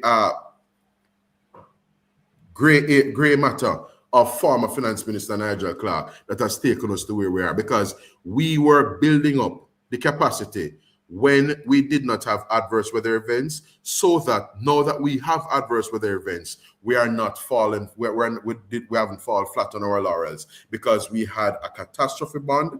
We have created what is called a National Natural Disaster Reserve Fund, which is separate and apart from our disaster risk fund and our disaster fund and our disaster risk financing framework. So we had fiscal buffers, which is what enabled us to buy care packages, to buy food items and do up care packages. It is what allowed us to be able to allocate resources to the NWA, some 5 billion of them, to do the clearing of roads and so on, and repair of roads following the impact of hurricane. Because we had a lot of landslide, neighbor. Yes. So you had to treat with those, and it's the National Works Agency that would have helped with that. Of course, following the hurricane, the restoration of water and electricity would have been important considerations, right? And what did the government do? Whereas the PNP, based on their arguments, neighbor, would have facilitated what the JPSCO was requesting, because the JPSCO was requesting a 15-year extension on their existing license, so that they could, in their view, go to market and borrow the money to bring linesmen into country and accelerate the pace of restoration of electricity. We, thanks to the leadership and stridency of Energy Minister Darrell Vaz, we said, no way, no day. The people of Jamaica are going to have a negotiated and new electricity license come 2027 when this existing one expires and a new one has to take its footing. We have to have new terms. So that was non-negotiable for us as a government, and that is why we made available the 150 million United States dollars, which has the Jamaican equivalent NaRRA being 24 billion Jamaican dollars. So Julian comes out and do a video about $1.44 billion when the government, in order to ensure that electricity could be restored to Darliston, Betheltown. Up to this past Monday, I was in St. Leonard's, yes, near Nikisha's Mount Pelier, and places like Negril and elsewhere, Lacovia, Magati, you name it, up in Ellerslie Retirement, all of these places, Jointwood and so on. The government, by way of loaning that 24 billion Jamaican dollars, which is 150 million United States dollars, to the JPSCO, saw linesmen coming into Jamaica with all the heavy equipment, with all the poles and so on that would have been necessary to erect those poles and run back the line them and do so in a relatively expedited manner so that we did not have our communities being marooned from an electricity access standpoint, and they had light restored because the government NaRRA recognized and appreciated that the restoration of electricity is what enables communities to bounce back and come back from the event. Because when you have electricity, the barber shop can start up back again. The restaurant can store back their meat and become a going concern again. The wholesale, the gas station, the hardware, the haberdashery, all of these micro, small, and medium-sized entities and large entities as well can come back into meaningful production and do so without the costly element of generator operated and generator provided power, because some persons were able to rely on generators and get generators in place, and that helped us in terms of resilience. However, we all know that you have to buy the diesel fuel and pour it into the generator, and that is a very, very costly endeavor because we operate schools and schools utilize generators. So as a ministry and as a parliamentary secretary, I am seized of the kind of bill that we're talking about when we talk about generator supplied power, and that is why it was important, neighbor, to get the electricity restored, which is what we use $24 billion to do, in addition to all of the other things. Support to healthcare, billions of dollars.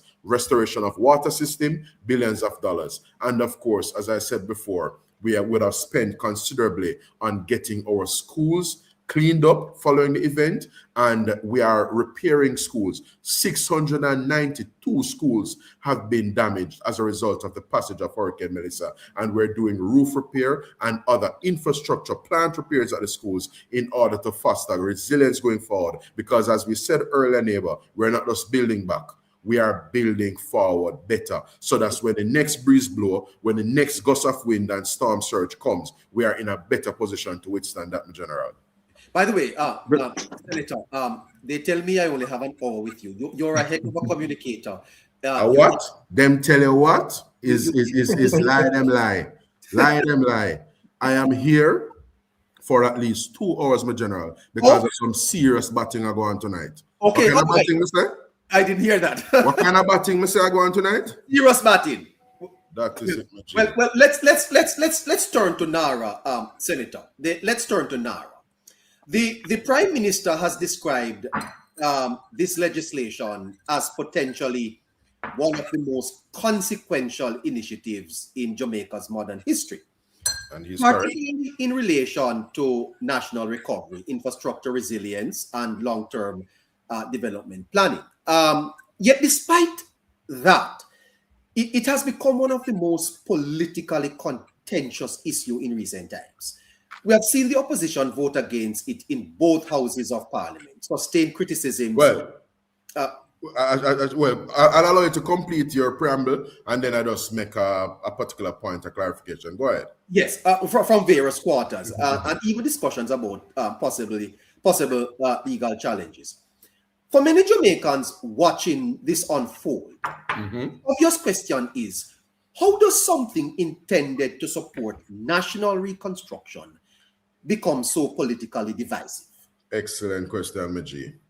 Now, one of the points that I have jotted is that the opposition is afflicted by the desire to be expedient, and what that does, the downside to that, is that it causes them neighbor to be incoherent where policy is concerned. So in the lower house, you are making an accusation that the opposition is incoherent, and I'll cite an example, at least one example to you. In the lower house, in respect of the passage of the NaRRA bill, when the House was resolved into a committee of the whole House. That's the Senate. I'm coming to the Senate, but we are dealing with the first part first. Okay. House. When the House had resolved itself in the committee, I remember that same meeting there, yes. hours in the morning. Yes. Zin, that same meeting, on several of the clauses in the NaRRA bill, the opposition moved what is called a divide. And when the final vote was taken, they called a divide.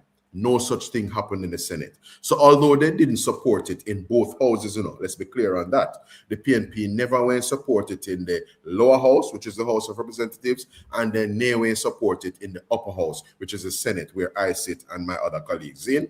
So now, it's curious, if you are led by principle and driven by such a staunch and compelling need to object to clauses in the bill and the bill itself, why would you undertake one course of action in the lower house, and then when it came to the upper house, they proposed amendments in the upper house, but they did not call for a divide on not one of the causes, and when the final vote was to be taken, they never called for a divide. So the question is, that classical JPSCO question, how come?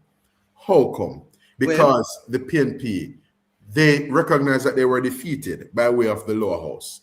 And they know that the bill will pass and it don't make sense. So in a kind of expedient way, them know say, boy, might as well we not bother go that route there. But if you were so convinced and compelled, you ought to, from a principled standpoint, retain your position. And that's one of the points we make about the PNP. They are unprincipled. They are driven by expediency, my friend. Expediency and opportunism, not principle. So principle should see you doing something, whether the lights are on or they are off.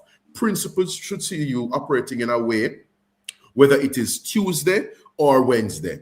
Principle should see you operating in a certain way, whether you have money in your pocket or don't have money in your pocket. It shouldn't be that you thief because $5,000 loan in your pocket on Friday, but you don't thief on Saturday because $200,000 in your pocket now. If you are a person of integrity and you're undergirded by that, you should get that across the board. So you can't just whiff waffle across the place and carry on like that. But I want to come to your primary question, because that's where I started. The most consequential bill in our time. Let me ask you this, Senator. Do you find that disappointing personally?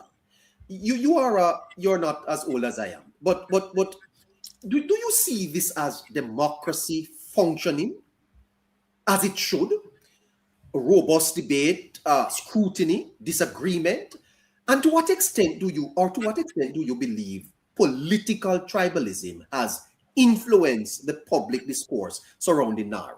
How could the most consequential in short, neighbor, I believe to a large extent, the political divide manifested itself and has manifested itself in respect of this NaRRA bill. And I'm going to unpack it a bit, right? Yes.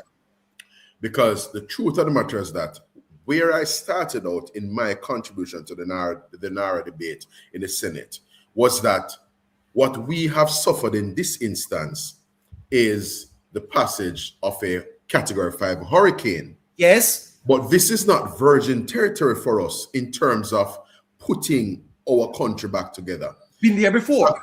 We have been here before in respect of what I characterized as a fiscal hurricane. And COVID is a similar thing to, you know. But I can hold COVID in abeyance for now and treat with what I would like to describe as the fiscal hurricane of 2013. So that period saw Jamaica needing to salvage and restore NaRRA an IMF agreement. There were certain prior actions that were needed before we could even get the IMF agreement. And of course, on securing the agreement, there were certain reforms that needed to be undertaken. And the government of the day, the Simsimila government, undertook those reforms. And as the political party, forming opposition at the time, led by our now Prime Minister, but then opposition leader Andrew Holness, I served as one of his senior aides at the time. So what may I tell you is not hearsay, it's not speculative. I was in the dressing room. I would have been in the back office where these things were taking place. And the direction that we got from Andrew Holness was that, because he would have had several Monday afternoon, what we called Council of Spokespersons meeting. In other words, shadow cabinet meetings with all the people at the table. Ed Bartlett, Shiny Robinson at the time, Carl Samuda, Derek Smith at the time. All of these guys, Desmond McKenzie, Andrew Wheatley, all of these guys were at the table. Ken Bard did all that back in those days, because this was the 2012 to 2016 period. Zin? So now, the direction that we got from Andrew Holness, leader of the opposition at the time, was that Jamaica has to get back on track in relation to an IMF program and certain reforms in order to bring our debt down and to essentially get our fiscal house in order. We have a role to play in that regard. Our policy decision, folk, is that we are going to provide support to the critical enabling legislation where Jamaica's reform is concerned. It was not an easy thing to do because, as you can appreciate, neighbor, politics is a space for contest. And people have a tendency to pander to political opportunism and the contest. So it took a degree of leadership and political maturity on the part of Andrew Holness for him to have resisted that propensity or inclination to engage in the politics and try to weaponize and delay the passage of bills. Because the PNP, a couple Tuesdays ago, when Angela Brownberg did her ridiculous action, they knew that the government has the majority, They knew that the government's NaRRA bill would pass. But you saw what happened. They unduly drew out the session. They sought to nitpick. They sought to engage in tedious repetition. They sought in committee to basically relitigate and reopen the debate all over again. And they sought to unduly editorialize. In other words, the PNP is in this business. For example, when the bill is being examined clause by clause, they seem to be in this business of unduly editorializing rather than proposing their amendments. So when you're in committee and we're looking at clause 13, subsection 2, you are to propose an amendment if you have an observation that you have made and an amendment that you're seeking to advance. Propose the amendment. You don't need to come with this undue editorializing, because it is the editorializing that the debate would have facilitated. You got an opportunity to talk your talk and do your own advocacy in respect of the observations you made where the bill is concerned. So when we come to committee, for us to have an effective and efficient use of parliamentary time, you are supposed to restrict yourself to proposing the amendment and have the amendment considered by the minister piloting the bill. It's either the minister is going to acquiesce to your suggestion or decline respectfully your suggestion. Zin? So we saw how protracted and delayed that thing was. Now, in terms of the political divide that we have where NaRRA is concerned, that, neighbor, I am putting it to you, viewers, and all the people who will come into contact with this bit of content across social media and elsewhere in the days and months and weeks ahead. I have in hand here Prime Minister Andrew Holness's contribution to the 2026-2027 budget debate. You see in this book, my brother, and it Yes. is appropriately captioned, Building Forward Together. Not as JLP or as PNP, building forward together from resilience to resurgence. Because resilience alone, Maji, now going to take us to where we need to be. Quite simply. Jamaica has been exhibiting resilience. We have exhibited fiscal resilience on account of the fiscal buffers that we have had, the various windows of financial support that we would have had, not least the National Natural Disaster Reserve Fund, that 6.7 billion United States dollars that would have been made available to us by way of our multilateral development partners, both in terms of the government-related component and the aspect of funds, 2 point something billion US dollars that will be available to Jamaica's private sector. Zin? So this speech is where the Prime Minister did something unique, and I trust you recall what the Prime Minister did in his contribution to the budget debate for this year. He basically took the viewers and stakeholders across Jamaica on a journey around this country. He articulated and presented, in some cases, we call it now, artistic impressions of what it is that we envisage, the path and the direction in which we're seeking to take Jamaica. He spoke to a new Black River, a repurposed Black River, a Black River that will be brought more inland, even while down toward the sea, it will be configured differently in keeping with resilience building and more fit for purpose use of land. Because here in Jamaica, all of us can appreciate neighbor. And I say, Mr. Enriquez and others come up into the box. Greetings, my general. Respect, good for joining us. Thank you for joining us. When you consider Jamaica, a lot of our development would have been ad hoc. There are some societies, neighbor, that benefited from very structured development, meaning they were geographically situated in conducive spaces, for example, not flood-prone spaces, certainly not in a riverbed, right? And not down by the coastline. Most of Jamaica's main roads, for example, are situated down by a coastline, whether it is over on the north coast or on our southwest coast, for example. You find that the road getting into Westmoreland and taking you into places like, we call it now, when you pass Middle Quarters and certainly where Black River is situated, you have a road that is basically running along the sea. So those things are not optimal, they're not ideal, and ideally what you should have is key infrastructure around the country being situated in a way or in places that are more aligned to and consistent with the vagaries of climate change that we are exposed to, because climate change remains an existential threat to us here in Jamaica.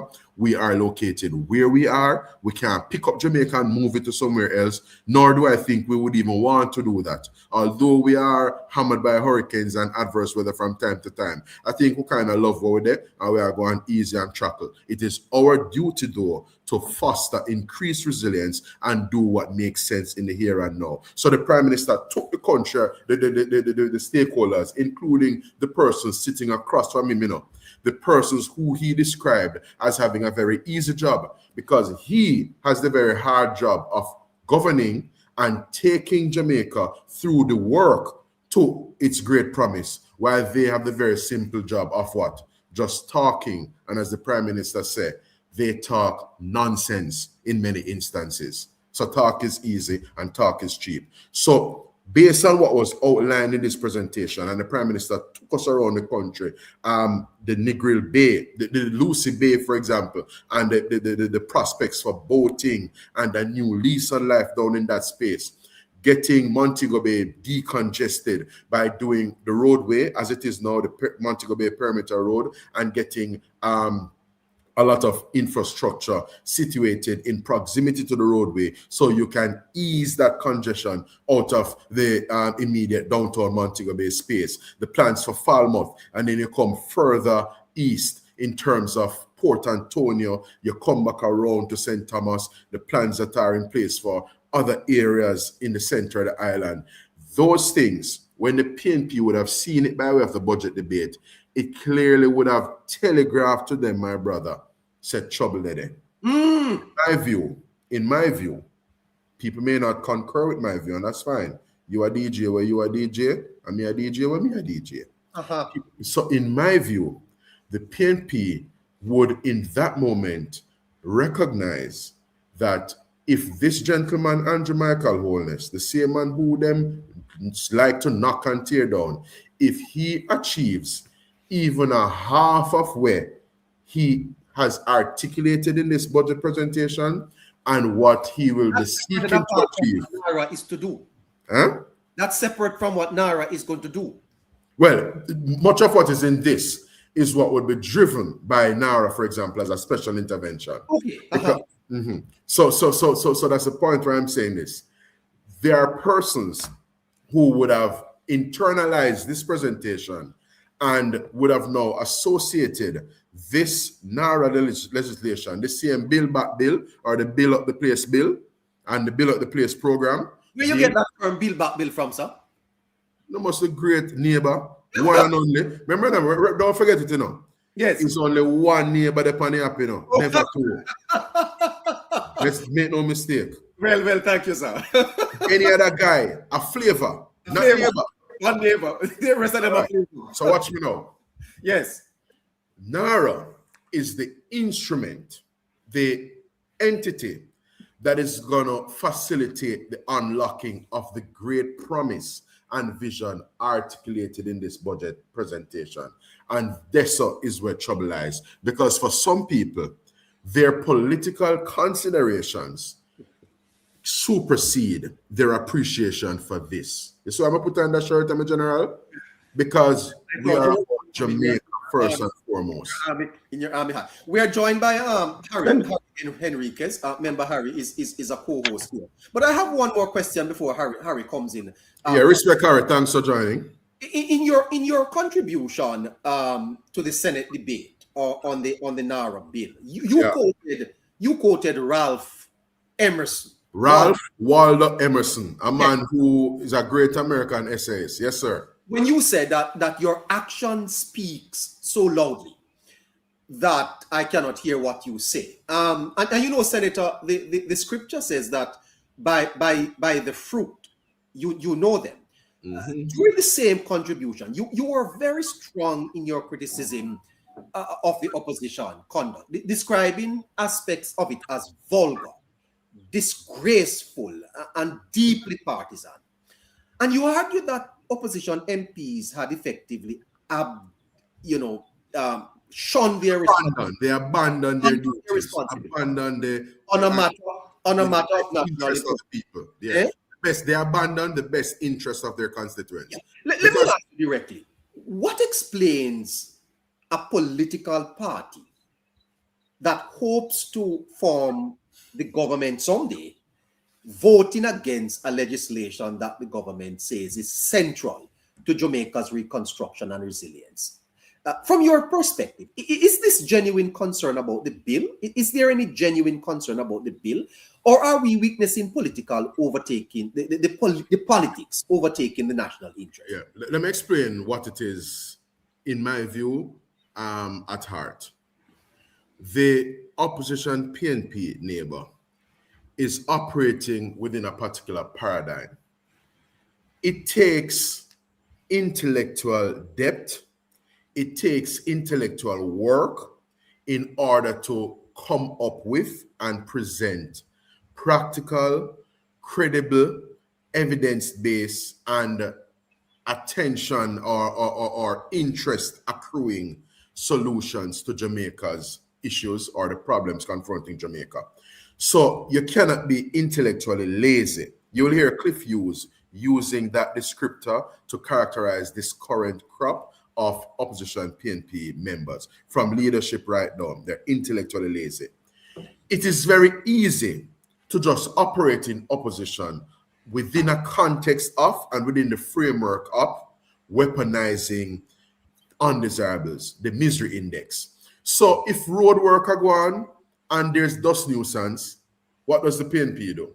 They just say, look there, look there, look there. Dust a blow up in the people in face and it a trigger the people in asthma.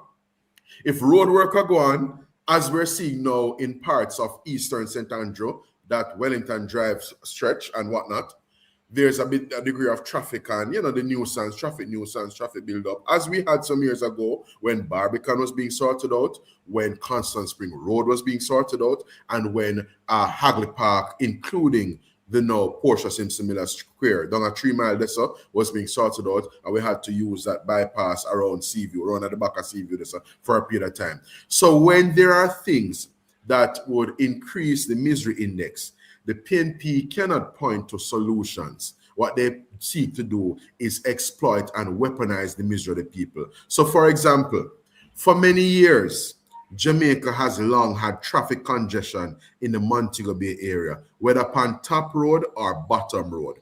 People are come from the Grill neighbor and are trying to catch their flight in at the Donald Sangster International Airport, and they are bedeviled by traffic in many instances. Yes. What has this government done?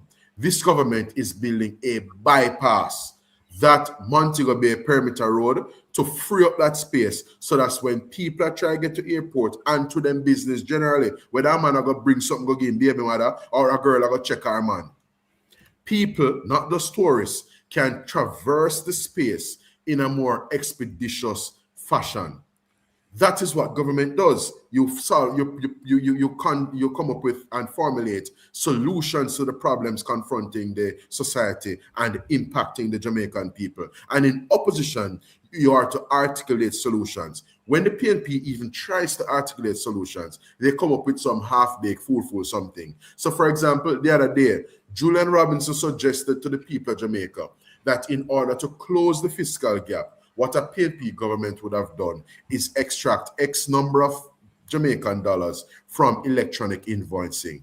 Electronic invoicing, neighbor, as Favour Williams pointed out in her rebuttal to the PNP's contributions to the budget debate, made mention that electronic invoicing could not come on stream anytime now. It would have to be further down the line, whether 3 years from now, 4 or 5 years from now, because it required the requisite preparatory work and infrastructure to be put in place for that to be realized. So these guys just make it up on the fly.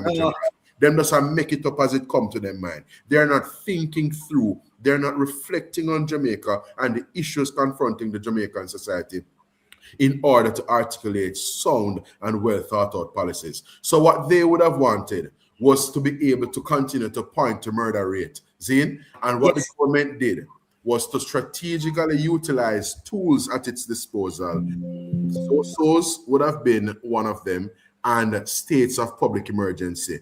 But we knew that states of public emergency and SOSOs in and of themselves would not persist and obtain forever. While those things provided critical breathing room to law enforcement, there were some heavy lifting happening. The general, that on the screen, big up yourself, Vegas. One Vegas panny up, never two. That is it, my general. So I just want to close out this point, and then so that some of the other folk can, give their own interventions and things. But just to close out this point, it was a comfort zone for Bunting to just get up and say, Lord God, 4 people dead last night. Lord God, 3 people dead yesterday. When the government's policies, our plan Secure Jamaica would have now borne success and would have come to fruition, and is now paying rich dividends, because as I said in my speech in the Senate the other day, neighbor and colleagues all, we had a 8% reduction in murders in calendar year 2023. We had a 19% reduction in murders in 2024. We had a 43% record Rockstone percent reduction in murders last year, 2025. And we are on course to have a good and appreciable reduction in murders. In fact, I gather the target is to come in sub 500 in terms of the murder tally for calendar year 2026 here. So we would have performed to the point where Peter Bunting has taken flight from shadowing the national security portfolio. You see how they're intellectually lazy? So because him not able to have the little murder tally business and 3 man dead down there so, and 2 people dead over there so, and blah, blah, blah. Mind you, unfortunately, we still have murders in them, my brother. And any murder in this country is 1 murder too many. Yes.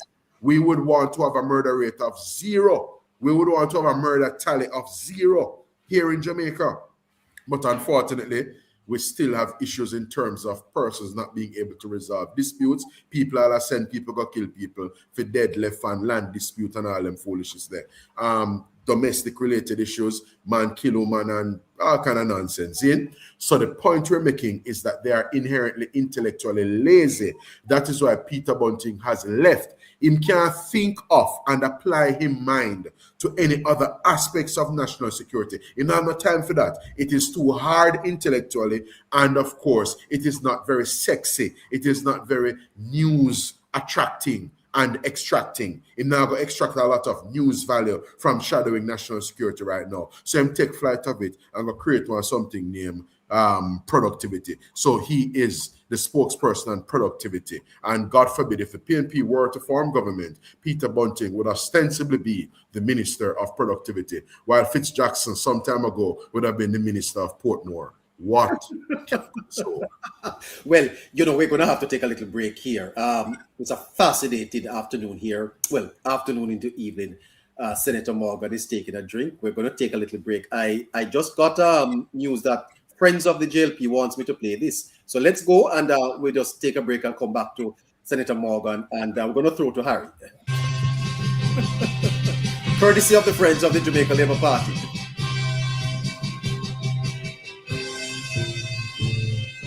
Equal rights and justice is our everlasting song. Unity and progress will make our nation strong. Stand up for your rights when you hear the bell. Stand up for justice, hear the freedom bell. Remember, Master Man, till we serve you well. Stand up, Jamaicans, when you hear the bell.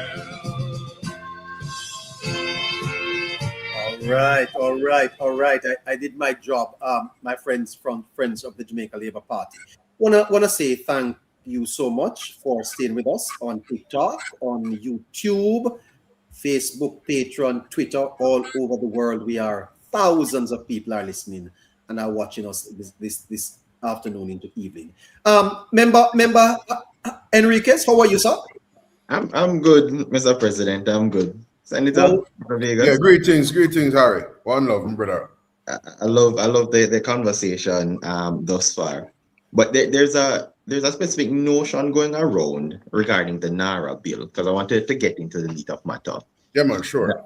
That says NaRRA done right is more of a legacy for the Prime Minister. So it's a legacy building rather than looking at the improvement of Jamaica. What's your take on that stance? Because it is one that is gaining traction, specifically around the social media and surrounding those who may not be able to understand the bill fully.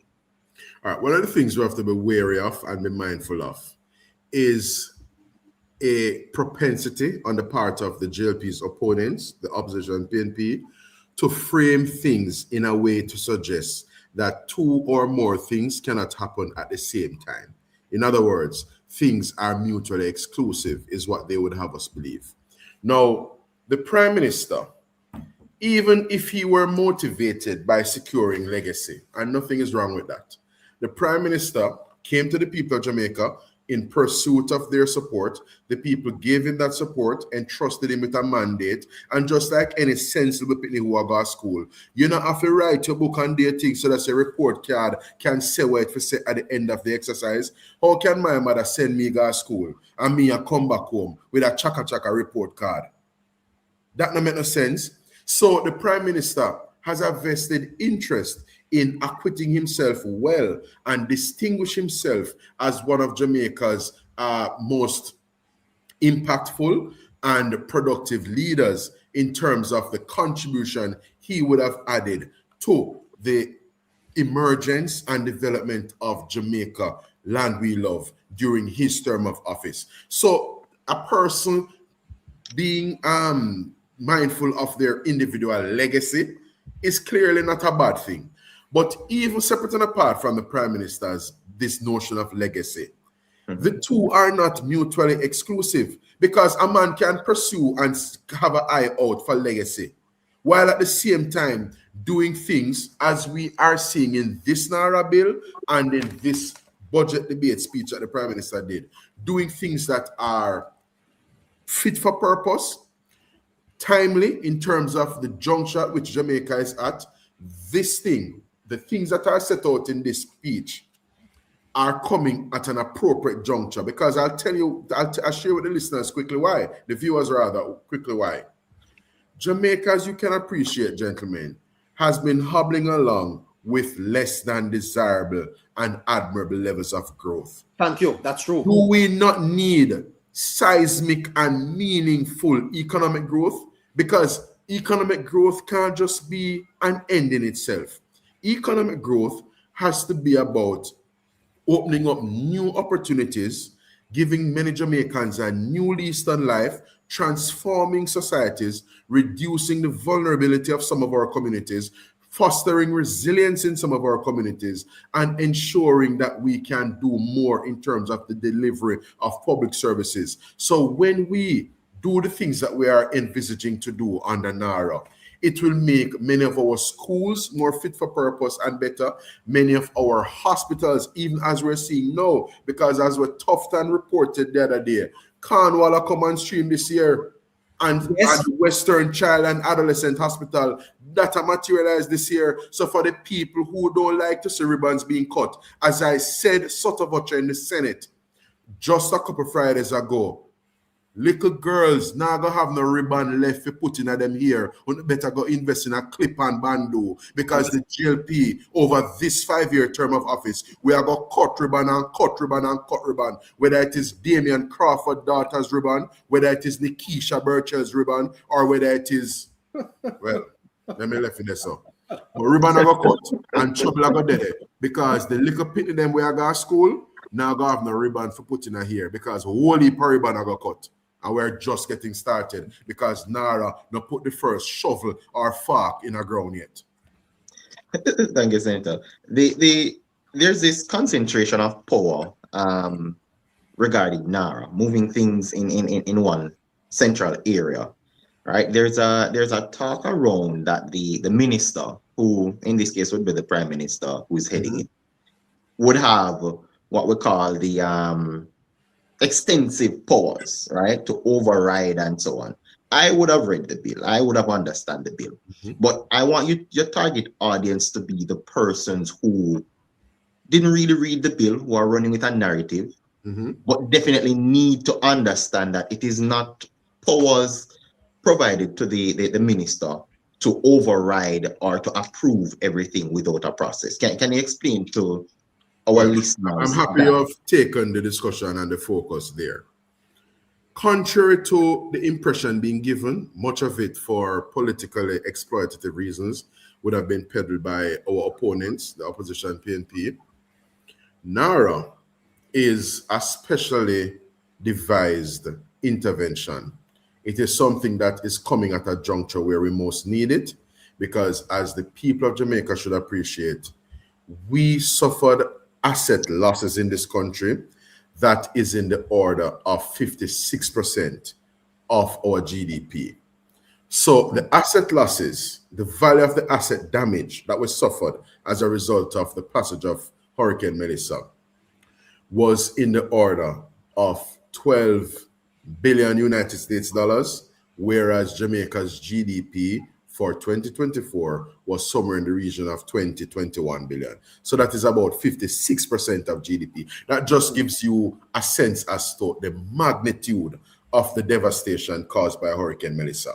So it means, from a very basic standpoint, Harry, what it means is that business as usual cannot take Jamaica right now to where it needs to be if it is to seriously recover and make that quantum leap from the devastation wrought by the passage of Hurricane Melissa. So you need something that is going to facilitate cohesion and militate against the fragmented system that we have, where an approval is going on, yes, sir, and the person over here have to do for them part, the person over there have to do that. And all of those things serve to slow down the pace at which reconstruction and resilience building projects would have taken place, and it would have slowed down the pace at which any designated strategic investment in Jamaica would have taken place if you did not have NaRRA. So just to be very clear, what NaRRA in part or in large part will help us to do is to, using neighbors' words, is to do the thing in a speedy way and do the thing in a way that creates jobs and positively impacts people's lives. But there are safeguards. The Prime Minister doesn't have a blank check or an open, we call it a carte blanche license to do arbitrary things and whatnot. One of the things that is important for people to understand, Mr. Enriquez, in this conversation is that we contested an election on the 3rd of September, 2025. You would have seen people like Vegas being gifted the 1 p.m. jacket. People like Vegas have performed at many of our, political meetings and rallies. Many of us would have found out across the country, and we sought to make our case to the Jamaican people. Zin, the election was an important activity, because what an election does is that in a transparent, open, and fair way, it settles the argument as to which set of people the people of Jamaica are entrusting leadership of the country for the next 5-year period. That happened on the 3rd of March, and whether some people have awakened from their slumber to accept and understand that reality, yes or no, the results are in, just like the DNA test where them do on Mari program, and them say such and such is not the father. The results are in, and when it comes on to 64-year-old Jamaica, the JLP is the duly elected government. Yes. The results are in. Now, when the government is elected, it means that a mandate has been entrusted to the wholeness-led administration. The Constitution of Jamaica is so comprised that it vests power in the cabinet of Jamaica. NaRRA, in terms of its authority and its establishment, NaRRA is being established as a result of and on the basis of the authority of the cabinet. Today, as I speak to you, Saturday, Mark Golding would have given anything to be the chairman of cabinet on this day in sport. Yes. Saturday, May 16, 2026, Mark Golding would have loved to be the person who had the imprimatur of the Jamaican people and the authority that is vested in cabinet. It just so happens that based on September 3, 2025, Wholeness and the team that he leads, myself included, are the people who have been entrusted with this awesome responsibility. We do not take or view this responsibility as a basis or an invitation to be high-handed or heavy-handed over the people, or to be draconian, autocratic, or indeed flippant and capricious. We, in service to the people of Jamaica, have taken note of just the landscape in the country, and especially in the context of Hurricane Melissa, the passage and the damage brought about by Hurricane Melissa. We have determined that, listen, instead of hobbling along and hoping that the mechanisms of the state, the current bureaucracy and the current ways of doing things can take us to the destination that we envisage, we have determined as an administration to have a fit-for-purpose, specially created vehicle which derives its authority from cabinet, which sees the minister being the minister to whom the CEO of this entity that we're establishing will report, that CEO and that entity will be receiving directives from such a minister, and any project that is to be pursued by NaRRA will be publicly available, Harry, on a register, so that Jamaicans from all walks of life can see it. Jamaicans like Neighbor and any others who may be in the diaspora can see it, because what the register will do, it will set out the name of the project, it will set out a description of the project, whether it is road, desalination plant, whatever it will be. And it will also indicate the quote-unquote promoters of the project. In other words, the people who are carrying out or backing this project. So, just to be very clear, the Prime Minister does not have license to operate in a capricious or irresponsible manner. The Prime Minister would have taken and subscribed a certain oath of office to be faithful to the Constitution and people of Jamaica, and that is what he has signed up to do. And Jamaica, contrary to the picture and impression the PNP is seeking to give, has a fit-for-purpose governance and accountability and oversight ecosystem. I speak quickly of such things as the Integrity Commission, the Auditor General, and gentlemen, Clause 9, subsection 494 of this NaRRA bill that I have in hand here says the Auditor General, I will want the people them up and down the country, neighbor, to hear it loud and clear. The Auditor General shall be entitled at all times to examine the accounts of the authority. So same like how the Auditor General carried out a real-time audit the other day, the Auditor General can carry out post-activity audit, and she can carry out real-time performance audits, not dissimilar to the real-time audit that she has undertaken and has just reported on by way of the report tabled in Parliament this past Tuesday on the Hurricane Melissa Relief Initiative. So the PNP was giving the impression that the Auditor General could only come in after the fact when, quote-unquote, things are, the horse has bolted the gate. No. While the horse dep on the track, the Auditor General has full authority and license to attend upon NaRRA and do her audit, or her office can do their work. And separate and apart from that, there is the Parliament, because I spoke earlier of the Integrity Commission, I spoke of the Auditor General, I speak now of Parliament. Parliament has appropriate provisions for oversight and scrutiny. The Public Accounts Committee and the Public Administration and Appropriations Committee, two committees that are chaired by opposition members. Julian Robinson in the case of the PAC and Peter Bunting in the case of the PAAC. Those operations are in place. We also have a Corruption Prevention Act, and we have other pieces of legislation, including the Financial Administration and Audit Act. Those things are binding on government, and government cannot operate in an arbitrary way or in a way that does not secure value for money to the people of Jamaica. So for those listening and watching, Senator, NaRRA does not replace or remove the guardrails that have been instilled in Jamaica's governmental system. Absolutely not. Which is what my colleague Rose Bennett Cooper and some listeners would have heard played back on Nationwide News Network on Monday. That wonderful presentation and intervention made by my colleague Senator Rose Bennett Cooper, when she made the point, Harry, that NaRRA does not repeal any existing legislation. NaRRA does not supersede existing provisions.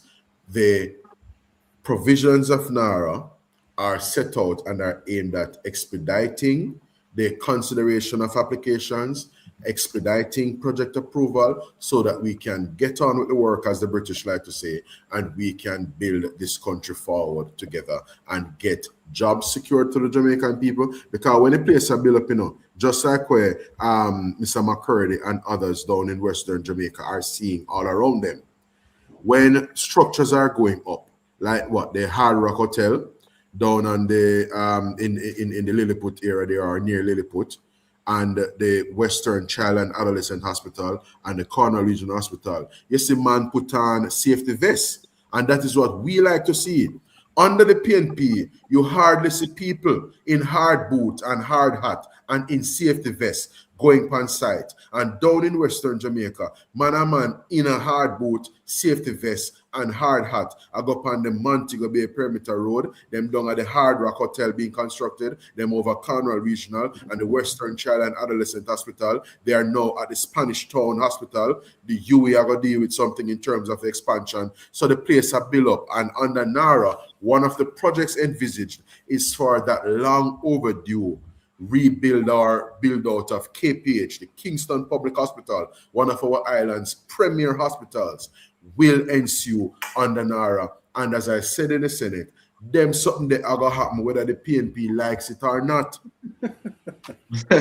One more before I let someone else chime in, Senator. Speaking in terms of the guardrails, there's a specific one created under NaRRA that mimics EPOC, right? For those listening, that's the Economic Program Oversight Committee, which was never built in law. Now, in the parliament, the opposition put forward in terms of they wanted JAMROC itself to be placed in law. Can you speak to the purpose of JAMROC in terms of promoting transparency, equity, integrity, and accountability without the compromisation of NaRRA's intended execution speed? So the legislation enables the minister to set up such committees as the minister may see fit, right? Now, while the Prime Minister spoke to the establishment of a Jamaica Reconstruction and Resilience Oversight Committee, JAMROC, where NaRRA is concerned, we did not have to go the route of legislating for that. Indeed, when Jamaica was in the throes of reform back in 2013 and beyond, where EPOC, the Economic Program Oversight Committee, then was established, EPOC was not situated in any piece of legislation. It was not situated in the fiscal rules by way of the FAA Act. It was not situated in the PBMA, the Public Bodies Management and Accountability Act. It was not situated in any other reform-related piece of legislation of the period. And I hear Senator Ramon Ferguson peddling a falsehood in the Senate, and he was grossly inaccurate in that he was articulating or seeking to suggest that the fundamental difference between EPOC and NaRRA is that NaRRA have certain powers and blah, blah, blah. He was conflating NaRRA with JAMROC. JAMROC is not going to be implementing things. NaRRA is. JAMROC is simply going to be doing what EPOC would have done vis-a-vis our economic reform efforts. So JAMROC doesn't have any powers beyond examining the body of work being undertaken by NaRRA, receiving reports, and coming to the country in the way EPOC did to present and report to the country in an objective and dispassionate way as to the activities of NaRRA and, of course, their own observations and view as to what has been persisting with respect to the undertaking of its work by NaRRA. So the truth of the matter is, JAMROC is not legislated. It need not to be legislated because the basis on which JAMROC is being devised, gentlemen, viewers all, is the social consensus building thrust that we are seeking to foster now. Sadly, because of an uncooperative and obstructionist opposition, we do not have the social cohesion and the political and social consensus that would have characterized that 2013 period. But although the PNP has not elected to repay or to match the solidarity and the cooperation that we provided back in that 2013 period. They have not elected to do that in this 2026 period. That is unfortunately the case, but we nevertheless are moving ahead with our great reconstruction project within the context of NaRRA, and we're doing so with Jamrock on the basis of a social consensus, because what we're saying is that Jamrock folk will be comprised of distinguished Jamaicans who mean this country well. They are patriotic, and they are persons who can stand on their integrity. There's a particular gentleman who has so far been tapped to head NaRRA.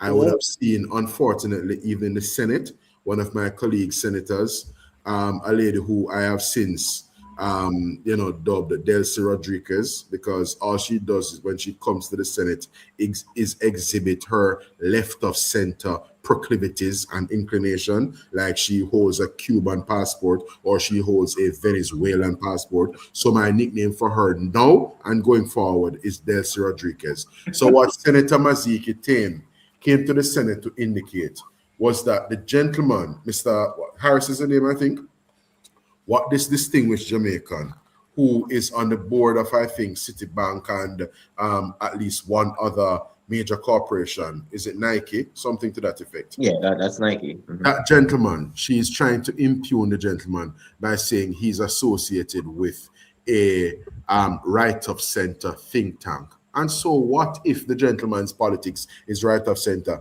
Just like how you, Delcy Rodriguez, get to be a left of center fanatic and a left wing, yes, adherent. The gentleman may elect to be a conservative. Nothing is wrong with that. That's the beauty of a democracy. We don't necessarily have that in other spaces, like some spaces that are 90 miles away from Jamaica. We're far into the discussion. 28 minutes after 7 o'clock. Mr. Vegas is with us, and also Chops Media. We have about another 32 minutes left, and we want to take some of the listeners' questions. And I do have quite a bit more that I want to discuss with the senator before he goes. Let's go over to Mr. Vegas. Hello, sir. Hey, neighbor, how are you? I'm all right, man. Great. Hey, Marlon, wagwan. Respect, Subi. One love, my general. Yeah, man, I'm just going to be quick. I'll compact whatever I have to say, and you can address them quick time, because I know time is against us. Seeing that the risers, the new PMP risers, objectives are to prey on the people's emotion, to appeal to emotion. What plans do you have to counter? Is it possible for you to set up some form of outlet or some form of school or classes to teach the standing order, so people can understand that you can just simply ask to suspend the standing order when you want to speak patois in Parliament? Just to counter some of these tugging at the heartstring of the people, the lay person who can really understand at a higher level. My next thing is the based on NaRRA and based on the discussion that you're having here now, is there any plan to take it into like some town hall settings across the country? Because it's not everyone is gonna be on social media or gonna get the information that you have, especially if we have people out here spreading misinformation and disinformation.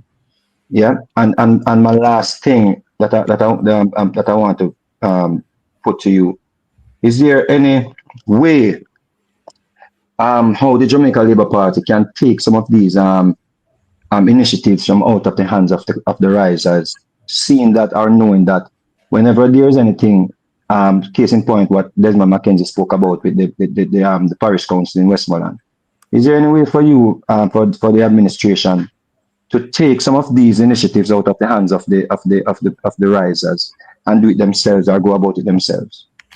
Well, to take that last one first, the policy of the government is not to disenfranchise duly elected representatives of the people, whether you are operating at the divisional level, so you're a member of a municipal corporation, as in the case of a councillor or a mayor, or you're operating at the central government level, as in the case of a member of parliament. However, there may be interventions and programs devised by government that do not necessarily see allocations going to members of parliament or indeed to a councillor.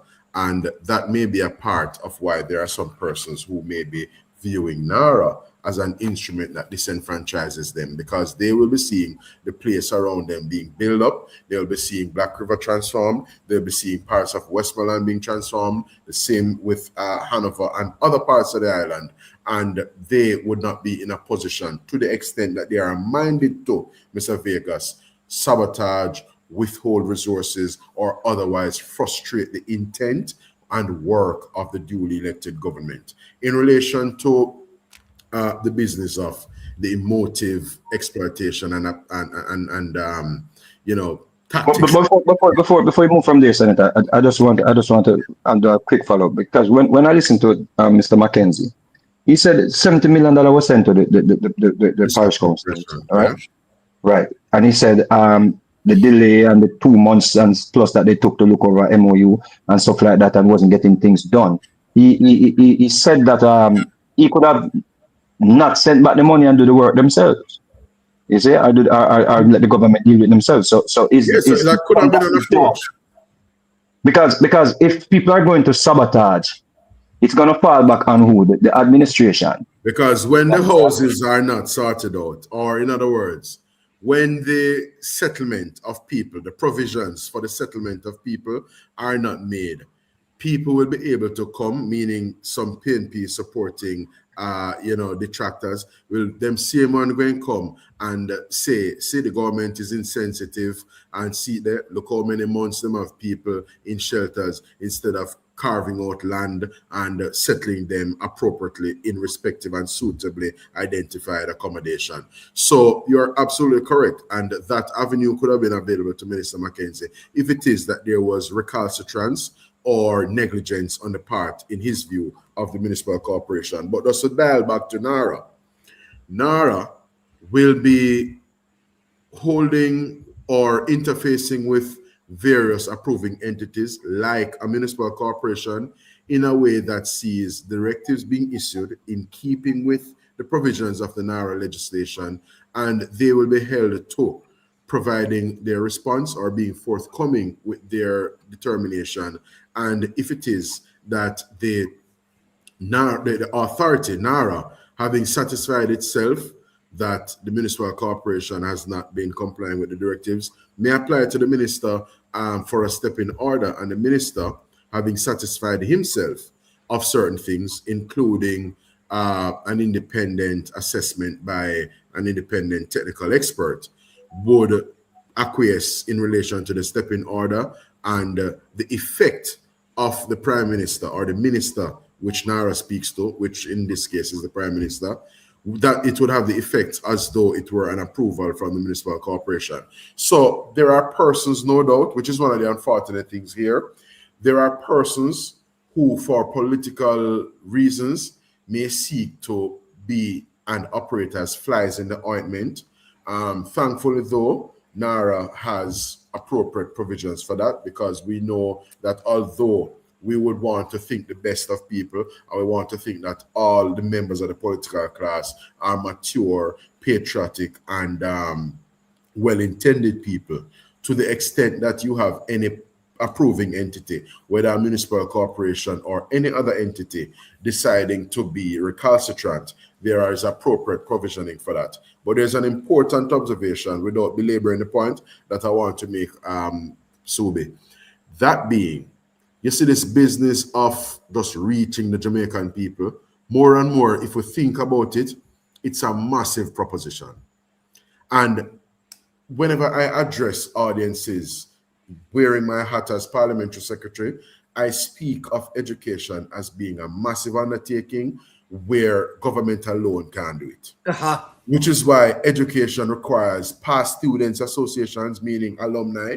It requires parents to be involved, the church, communities, and of course the donor community, NGOs, you name it, people from the diaspora who will be directing support to education through such an entity as the National Education Trust, for example, because the resources of government and the constraints therein are of such that government just simply can't be the only partner in relation to education. And it is the same with reaching the Jamaican people.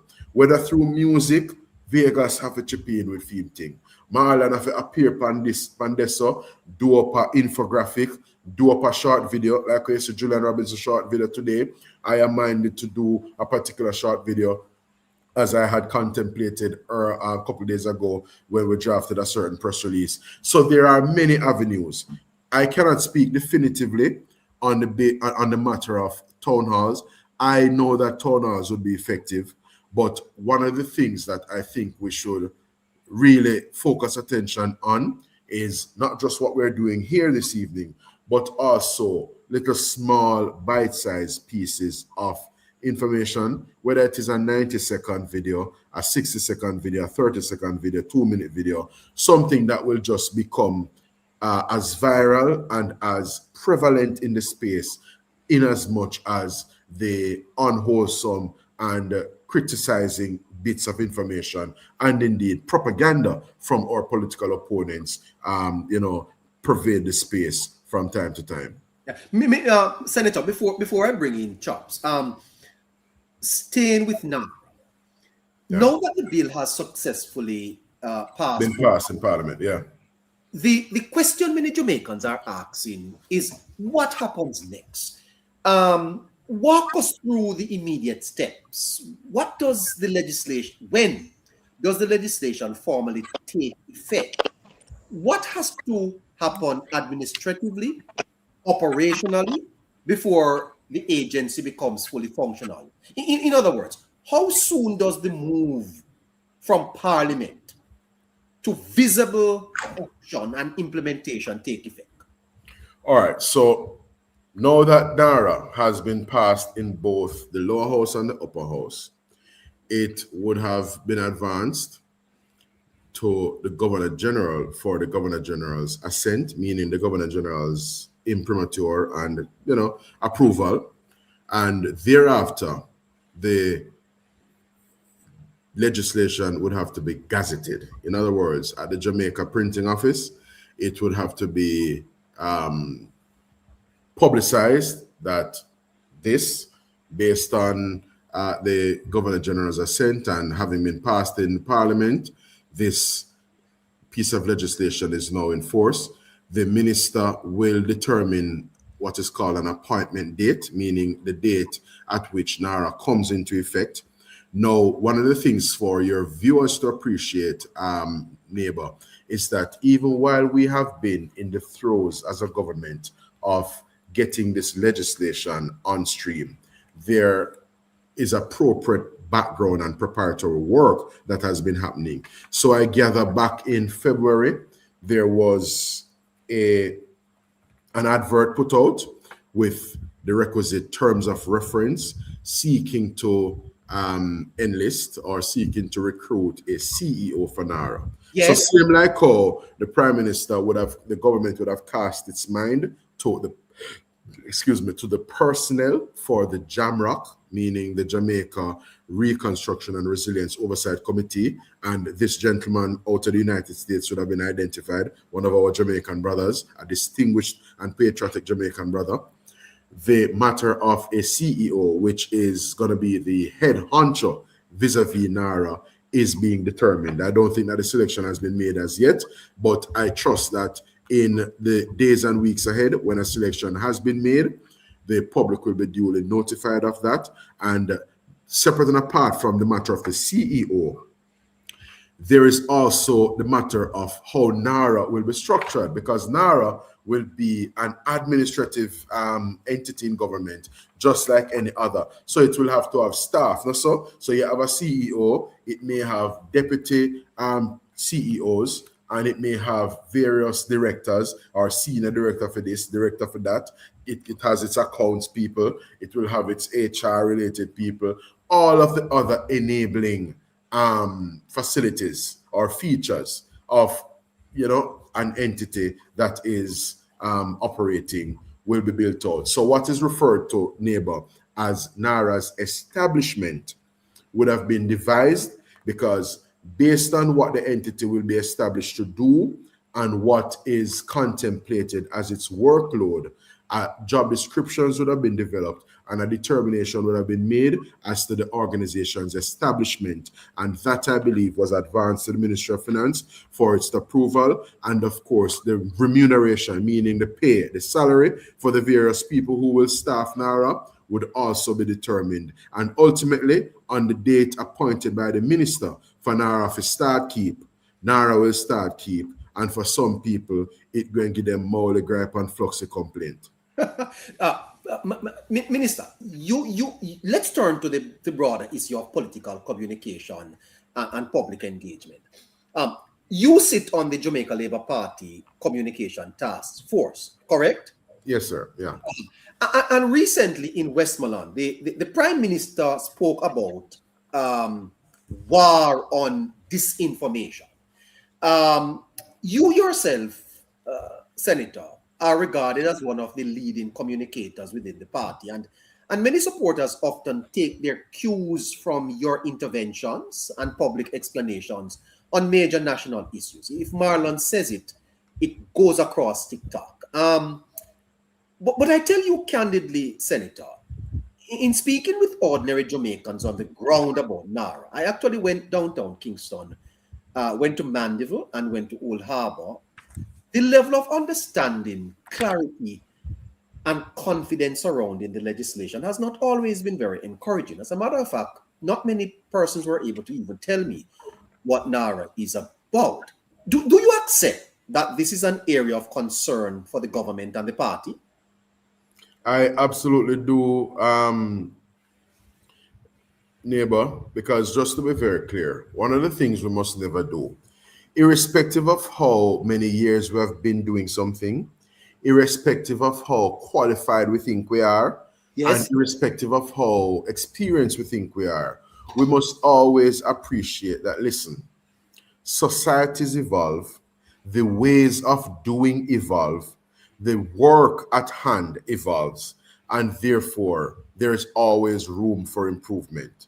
So I was particularly delighted when one of your viewers, one of your avid viewers, conveyed and transmit to me some content from a previous broadcast of yours. I think it may have been your Wednesday evening show. And you set out, quite importantly, some elements in relation to the psychological underpinnings of communications. And not least of them would be such things as, to clarify and concretize. You use contrast to counter. So you use a dichotomy. You present one over here so and the other one over there so. Very important. You connect through community. And one of the things, well, I can't necessarily get into much of that in this forum because we are on a public platform.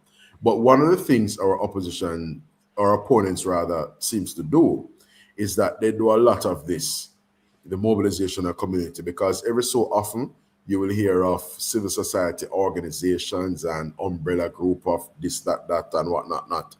And what they are doing, it's largely, or it is in many respects, the PNP's way of getting its surrogates, which are really PNP people, politicians, the kind of people that Aluna Samba spoke about some years ago, Chopper, when she made mention of, they call them civic group, yes, but we ensure that they're PNP people.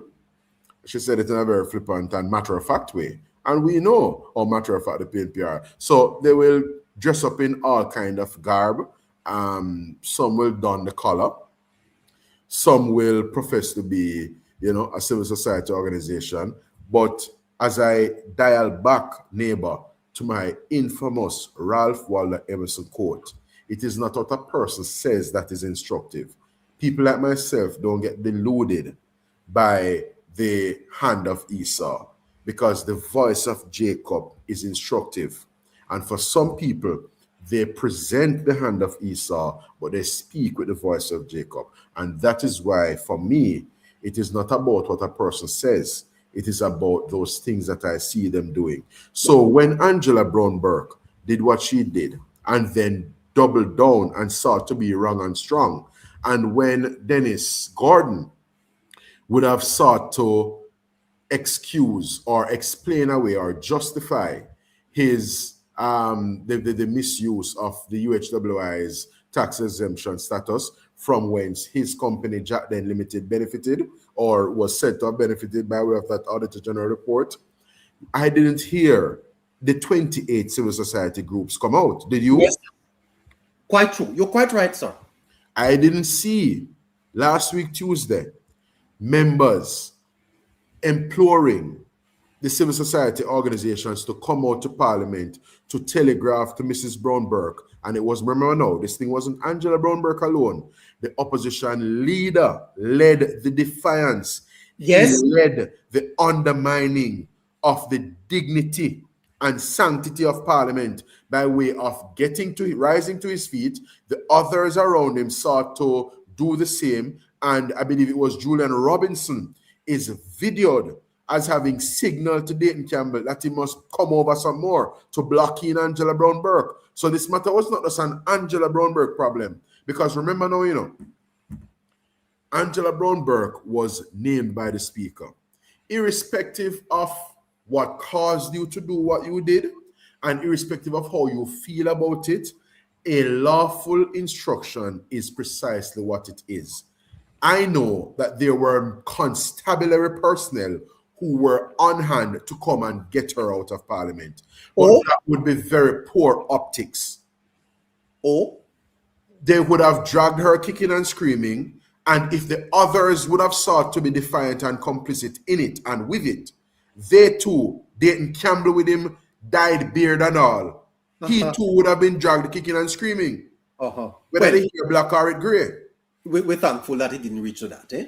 So the short and the simple point I'm making, without digressing too much, is to say what we are looking to and what people like myself are hoping for is for those who profess to be civil society or members of civil society and persons in those NGO communities to be consistent if it is that they have a vested interest in the governance of our country and in the good order and function of our country. In as much as you hold government to account, you have to also take and hold the political opponents, the opposition to task, the parliamentary opposition. You must also take them to task and hold them to account. Because what happened in the parliament a few Tuesday nights ago was not one of our finest moments, as the Prime Minister himself pointed out. When you reflect on it, it would not be registered among the better moments in our parliament, neighbor. Well, so, in short, we know, I mean, I am a communicator. I don't profess to be somebody who is, we call it now, above or beyond criticism or perfect. I don't profess perfection. And the truth of the matter is that I have my own struggles in the sense that I spent several years studying the dictionary, and I tend to use words that are not necessarily in some instances. You will hear me say capricious earlier this evening, and sometimes I'm trying to say, shoot, how is this? What is a smaller word for that? So I too have my own deficits, and which is why I go to great lengths to try and work personally, neighbor, on communicating in a way that is a bit, more relatable, and a bit more digestible and not above people's head. Because yes, based on the space within which you operate and just who you are as a person, sometimes you will convey things in a way that, boy, it really could have been packaged and tailored differently. So I don't profess perfection, and that is the honest, posture with which I come to the conversation and the public engagement. I know that I'm not perfect, I'm not infallible, and that is why I endeavor to avail myself to other experts, to my peers, because I see you on this platform, Chopper Harry, Subi, and others as my peers. And sometimes when you drink a beer with somebody or you knock it with somebody and you get a message from Camille, big up yourself, Camille, and others, it may cause you to assimilate and just grasp something. It may cause you to take on board. So another word for assimilate is like take on board something and try to ensure that, boy, you do better. You're quite correct. You're quite correct, Senator. But I have Chops Media with us. I'd love to press you a little bit more on the communication thing. No, man, and I appreciate that. Probably one of the other evenings we can come back. Because it's true this evening we have put the spotlight large on NaRRA. Yes. On, because I do take the point. We have, there are some things that I can't get too much into on a public platform such as this. We do have some areas that we need. For example, even the point I was making earlier about having other people, because when you have other supportive voices who are surrogates, it will help you because, as you said in an earlier broadcast, neighbor, people repose trust and confidence in some other members of the community. Yes. For example, if pastor says something, they may not like Marlon Morgan. Them say, Chuck, that big old fat boy there, me know why you're not with myself. Yes. But they may have deacon so-and-so or teacher so-and-so and principal so-and-so, and they repose because of a certain level of personal relationship and, admiration. They may repose a degree of confidence in that person. So that's one of the areas that I think we could do better at, just having more people being players on the park, being people willing to put up them hand and help advocate and carry the agenda of the governing Jamaica Labour Party. Fantastic. Chops Media. Yeah, thank you, neighbor, and thank you to your listeners. Thank you, Marlon, and I see Harry and Joshua also part of the panel. I don't want to be long. I just really jump on here because I wanted to say thank you to Marlon for coming on and giving some time to explain and to expand on this whole NaRRA conversation. It's a well-needed conversation. It's a conversation that I think we need to, as you have said earlier, bring it into a different dimension. It requires a multifaceted approach in terms of how we communicate and how we break this down to the common Jamaican. Because the truth is,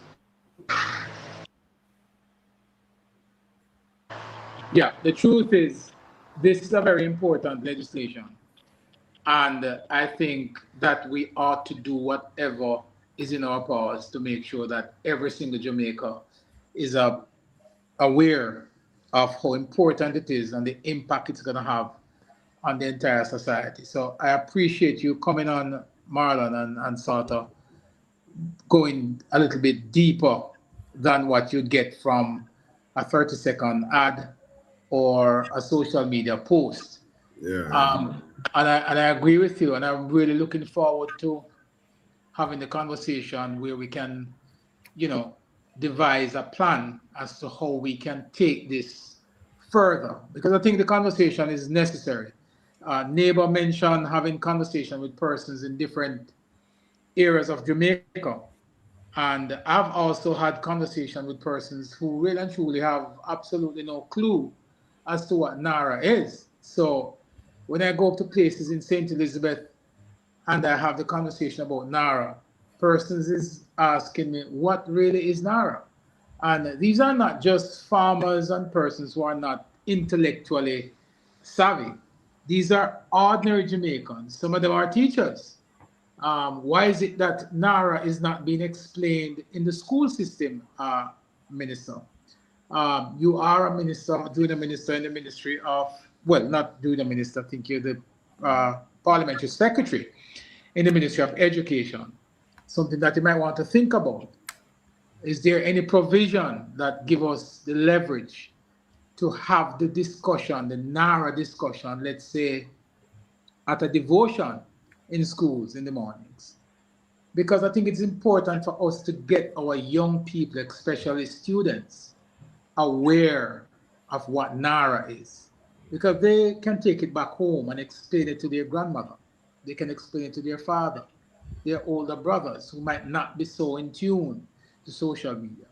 So I think we need to really and truly examine all the other opportunities that exist and the options available to us to really dig deeper, because I think by way of just passing the bill, we had to fight tooth and nail to get it through Parliament.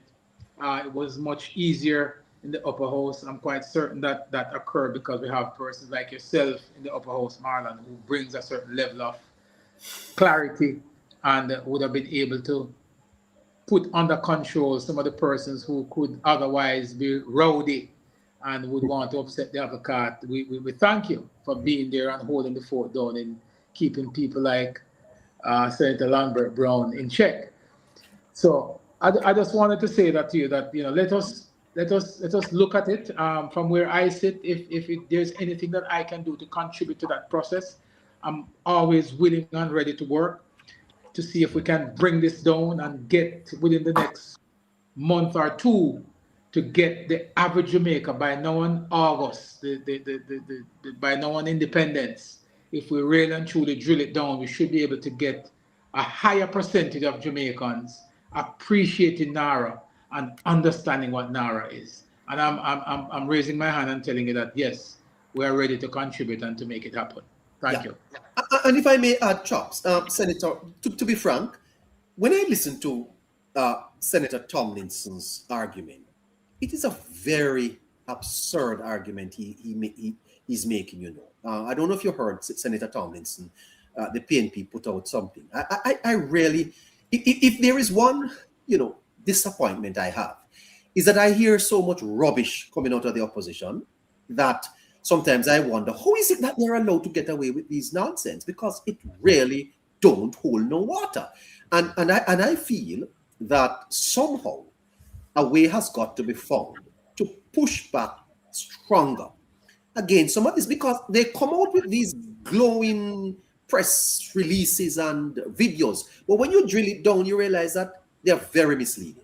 One of the things you'll realize, neighbor, is that the PNP, they operate largely in the spaces where there's friendly fire. Now, for me, Yes. I deal with friendly fire and I deal with the fast bowling where in your knees and in your neck. So even in tough moments, when RJR reaches out, Deon Jackson Miller is seeking to have an interview in relation to the findings of the Auditor General. Other people may run. The PNP certainly doesn't go to like a media house that they would consider to not be their mouthpieces in terms of friendly fire and whatnot. So I go and I am able to maneuver on any wicket, all angles, beyond the headlines, Nationwide at 5, the cover story, the This Morning program, whatever the program is. Because I often communicate to my colleagues that our brief, meaning the platform on which we stand, our record of achievement, what we are about, and what we are seeking to do for the people of Jamaica is far superior and way more potent way more potent than that of the PNP, that we don't have to cower. You ever hear that song where Cartel say, "Mobi no fear them no day"? Yeah. We no have to cower or quiver in our boots. We don't have to be intellectually fearful. Yeah. And that is why they can only operate in the little swamps that they go to. So they will go to this toxic Oba channel at night time with them little carrying on, and other people like Brian and Durval and all kind of jokers, right? So those are the people. So they cannot lend themselves to being challenged, because as you quite rightly observe, neighbor, when you sit and listen to the line of argument. So for example, Cleveland Tomlinson issued a press release. Oh, yes.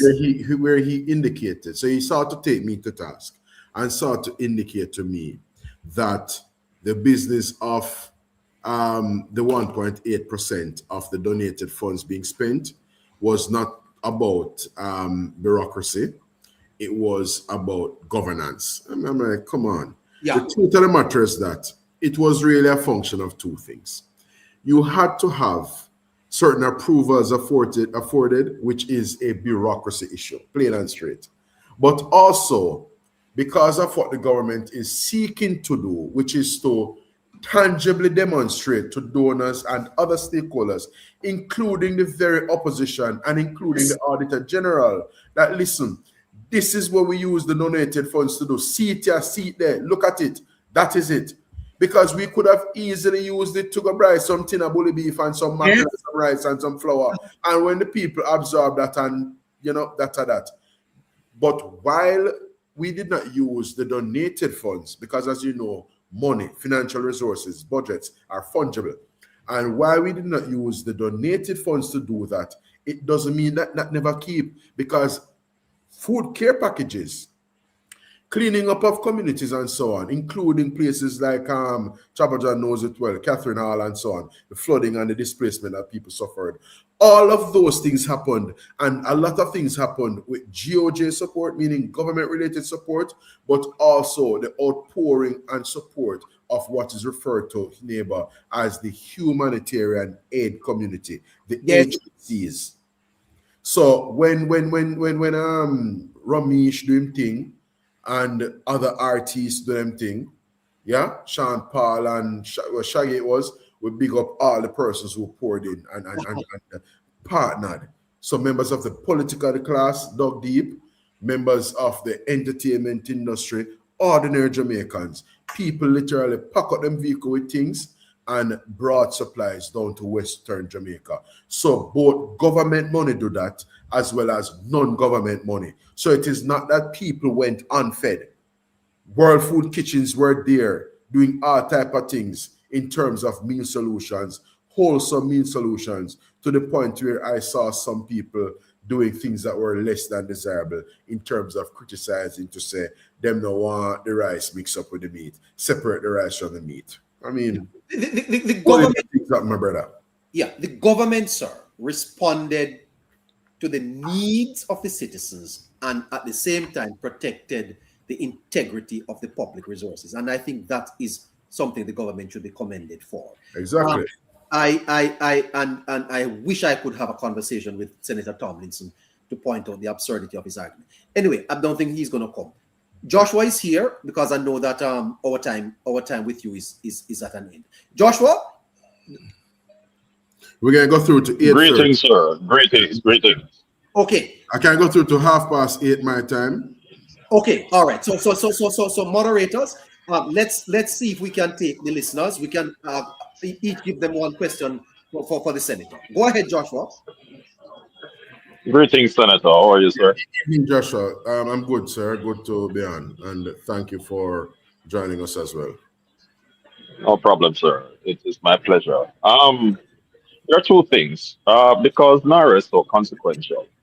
Of course, the PNP, having begun their journey of trying to be a hindrance to progress, is going to even go much further. And we hold no illusion that they're going to try and get their people within the mix of things. And there's no way we can avoid it. It's just a reality. Are there systems and mechanisms in place that to ensure that everything that is to be approved is time bound? To say, okay, we submit this document, it must be returned to us in 5 days, right? And failure to do that, are there penalties which will be applied if not? You know, if a reasonable explanation is not given, and if not, what would be those? And secondly, as it relates to Westmoreland, which is one of the examples of money being given, but due to political interference, it seems, then those money are not being expedited the way they should be. Could there be a bill being piloted? I know it may seem draconian, but tough times did require tough measures. A bill being piloted for anyone who stands in the way of the expeditious happenings of government, that there ought to be possible prison time and fines to them. We have to change the system. So those are my two questions. Thank you, Joshua. So just to be clear, NaRRA is a scheme. The legislation is an arrangement that makes appropriate provisions to have the entity empowered to issue directives to entities that are determined and defined as approving entities, for example, like a municipal corporation, and it sets out the criteria that they must adhere to. And if it is that those entities, for whatever reason, are not cooperative or undertaking or complying rather with the directive of NaRRA, there is appropriate remedy and provisions in this bill where that is concerned, which is why NaRRA is empowered based on the bill here to apply to the minister. This is section 23(1)(a). The authority may make an application to the minister for a step-in order. So you can rest assured, Joshua, that NaRRA is appropriately crafted to be able to achieve the objectives that not Andrew Holness, not Joshua or neighbor, but the people of Jamaica as a collective need to be established, because we need to reconstruct and we need to ensure that we are focusing attention on building resilience even as we reconstruct. And we want to have private enterprise playing their role in this great effort of reconstruction and resilience building, which is why this same something, NaRRA, makes appropriate provisions for what is referred to as designated strategic investment projects. So those will be private sector led. Now, I came across a news item. Somebody can probably Google it quickly. Mayor Swaby had something to say re NaRRA. Now, we know the color shirt that Mayor Swaby wears. Mr. Christopher McCurdy is out in Western Jamaica. He knows the color shirt that Mr. Danray Delancey, the chairman of the Westmoreland Municipal Corporation, wears. We all are apprised that in the Hanover Municipal Corporation, where Mr. Sheridan Samuel serves as chairman and mayor of Lucy, that the JLP has no division. We do not hold any of the 7, I gather is there 7? We do not have any of the 7 divisions in the Hanover Municipal Corporation. So one of the observations I made in my own review of NaRRA is that by virtue of the posture, the political divide that the PNP, the opposition PNP, has signaled, it may invariably and unfortunately cause political considerations to operate on the minds of PNP officials who are serving in positions of influence and authority, such as our municipal corporations. We are hopeful that all approving entities will do their work and discharge their obligations under their respective legislation and under NaRRA in a way that is professional, such that there is no sabotage or politically contrived and motivated recalcitrance. But even while we hope for that to be the case, as I was seeking to assure Joshua a while ago, NaRRA makes provisions for any eventuality such as a, God forbid, chairman of a municipal corporation, or indeed a municipal corporation or any other approving entity in keeping with the or within the context of NaRRA, who may decide to frustrate the efforts of the authority in pursuing and executing these projects that will redound to the benefit of the Jamaican people. Appropriate remedy and provisions are made in this, and we trust that NaRRA will be a resounding success based on, the competent men and women who will lead the organization and the competent government that will continue to provide the direction through the minister and through cabinet. Okay, thank you so much, Senator. Let's jump over to TikTok, where we find Scratchy, one and only. Hi, Scratchy, how are you doing? Yeah, good night, neighbor. Good night. Hi, what's up? Senator Morgan, blessed night to you, sir. Yeah, good night, Scratchy. Yeah, Mr. Morgan, I don't really have a question, but I just want to say, sir, enough respect, enough love. I think the host has done a wonderful job. I don't want to repeat or anything on just the process. Enough respect to you, sir. Just continue to do the good job that you're doing, Mr. Morgan. I think you're doing an exceptional job. I think you're a great asset to Jamaica by extension. I just have to continue to press on same way with the information out there, Mr. Morgan. You have a delivery style that I think can Jamaicans can relate to. And not just your delivery style, even your own image itself, Jamaicans can identify with you compared to the opposition leader, So I think just continue to stay focused, Mr. Morgan. We're going to do the maths, man.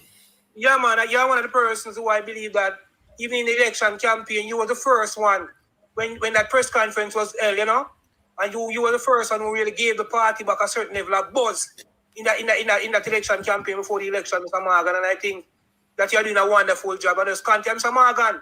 Yes, I must sir. say that this platform here, sir, we stand strong with the government. We are pushing the government message each and every night. We will always be here for the government. We will never sell out the government. We are pushing narrative. We are pushing the information. We are play our part in the advancement and the development of Jamaica, Mr. Morgan. And I know you, Mr. Morgan, that you speak, and you will also attest and say that definitely presentation is a key thing, Mr. Morgan. And when you look at our host, Mr. Morgan, look at the man presentation, look at how the man dress. Yeah, man, clean like, they're on the front page of a magazine. Mr. Morgan, this is how the man dress every night, Mr. Morgan. Yeah, I see it, man. Jamaica. Kudos to you, neighbor. You present well and you embody what the Jamaican people can aspire to. No fakeness, no anything. You know, if you do not put on and no rare, you are just authentic and clean, as we say, like magazine, pan the people them device screen. Yeah, man, Mr. Morgan, this is friendly territory, So I asked that, Mr. Morgan, if after you leave here tonight, Mr. Morgan, we know important the message is near, Mr. Morgan. I will ask that if you can just speak to a couple more of your colleagues, ministers, and senators, and let them know that, it is okay for them to come on this platform. The host is someone who's very professional. I know you would agree with that. The host is someone who might not be a journalist by profession, but I don't think any journalist across the length and breadth of Jamaica have anything over him. Because man, probing and interrogative, which is what we want. You don't have to agree with everything the guests have said. And you can challenge the guests as well. And I admire that in relation to how neighbor undertakes his work. Kudos to you again, neighbor, in that regard. Yeah, man. So I'm protecting his ear, so I know you have to leave. So I would just say, big up Mr. Morgan. Yeah, respect Scratchy. One scratch upon the app, never two. Say hi to the Prime Minister for us, Mr. Morgan, because right. I love our Prime Minister, pray for him every day and night. And Mr. Morgan, yes, sir. Before you leave, I want you to big up our viewers. The majority of our viewers, Mr. Morgan, no disrespect to Jamaican, but we have a very large diaspora viewership on this program here. A lot of the persons who tune into this program are in the diaspora. And I would love before you leave, Mr. Morgan, you give them a special shout out and a special big up. I don't want to call any name because if you call any name, it's not going to stop for now. No, because list long. So I too will join the Scratchy being saying, some years ago, the Prime Minister described the Jamaican diaspora as the Commonwealth of Jamaica. And that's the outlook and the policy of this government. Our Jamaican brothers and sisters, though they are in other parts of the world, whether the UK, Canada, US, across the Caribbean, you name it, they are no less Jamaican than those of us who are on the rock itself. And the good thing is that our diaspora community, they demonstrate that their heart is here. So even though them there in the Middle East are going to do the maths, who are pilot, who are this, who are that, and are earn their money, their heart is here. They know, like many of us, that there's no place like home. And we owe, as a government and as a country, a debt of gratitude to you, the members of the diaspora. And like Scratchy B suggested a while ago, I wholeheartedly salute and tip my hat to you, our Jamaican brothers and sisters who are out in the diaspora, whether, as I said before, you're in Europe, North America, across the Caribbean or elsewhere around the world. Thanks for making this platform what it is. Thank you to those of you who support the governing Jamaica Labour Party, for those of you who come with your suggestions and your constructive criticisms. Those things help to keep us on our toe and help us to improve. Because as I said before, even the Prime Minister himself, we don't profess to be perfect. We try to improve, we try to make better, which is why even the management of your donor funds, this 1.44 billion that came in, we know of the accusations and the allegations that have been leveled at us in the past. And as you there in the diaspora would have seen, there is not one scintilla of accusation or allegation of corrupt use of your donor funds that would have ensued following your donations in support of our Hurricane Relief or our Hurricane Melissa Relief Initiative and the Support Jamaica platform. So that underscores our posture as an administration. We are not perfect people, but we are hardworking, patriotic, and committed Jamaicans elected by the people of Jamaica, working on behalf of the people of Jamaica to make this country of ours a better place, to improve the delivery of public services, and to improve the quality of life of the Jamaican people so that more of them may opt to build up and operate here in Jamaica rather than even look outside of our shores for their quality of life or the quality of life that they envisage and aspire to. We want to build up Jamaica so that people can opt, neighbor, to stay here. So respect again, Scratchy B. Fantastic. We have the final question from Protecting, and then I'll come back to wrap up. Protecting Jamaica. Good evening, neighbor. Good evening, panelists. Good evening, listeners, viewers. Good evening, Senator. How are you? Yeah, greetings, Protecting Jamaica. One love, Majay. Thanks for being on with us. Enough respect. Thank you for coming. I appreciate this very much, and I know that the listeners and viewers really do appreciate it. I appreciate the fact that the discussion went to political communication with Chaps earlier. Thank you, Chaps, for agreeing with the position I have taken for the past week. Now, Senator, I want to ask you one question. Now, we all support NaRRA. Yeah. There are two other bodies that will be supporting NaRRA, which is the FAST and Jamrock. Am I right there? Well, FAST is really the private sector element. Jamrock is the oversight. So don't really think of Jamrock as supporting NaRRA. Jamrock is there as an important oversight outfit, not dissimilar to what EPOC was in relation to our economic reforms of 2012 and beyond. Now, I want to ask you, is the government considering putting anything at all in place to protect these private individuals who will be leaving their posh jobs? Man come from Nike, man used to be on the board of one of them place. Mm-hmm. And they will be coming home to assist in the building forward of our society. Now, we know how the PMP operates, and we know how underhanded they are sometimes. They are not afraid to attack. They are not afraid to target and attack people's character. Is the government considering this, that these people will be coming slam dash in the middle of the political foray? Is there anything at all that can be put in place to protect these people's reputation? Because after NaRRA is done, wrapped up and folded up, these people will have to go back to their private lives. Is there any consideration to put anything in place to protect these people's reputation? All right. Your question is in keeping with your own moniker. Your moniker is Protect Jamaica, and you raise a question that touches and concerns the issue of safeguarding, preserving, and protecting the good name and reputation of people.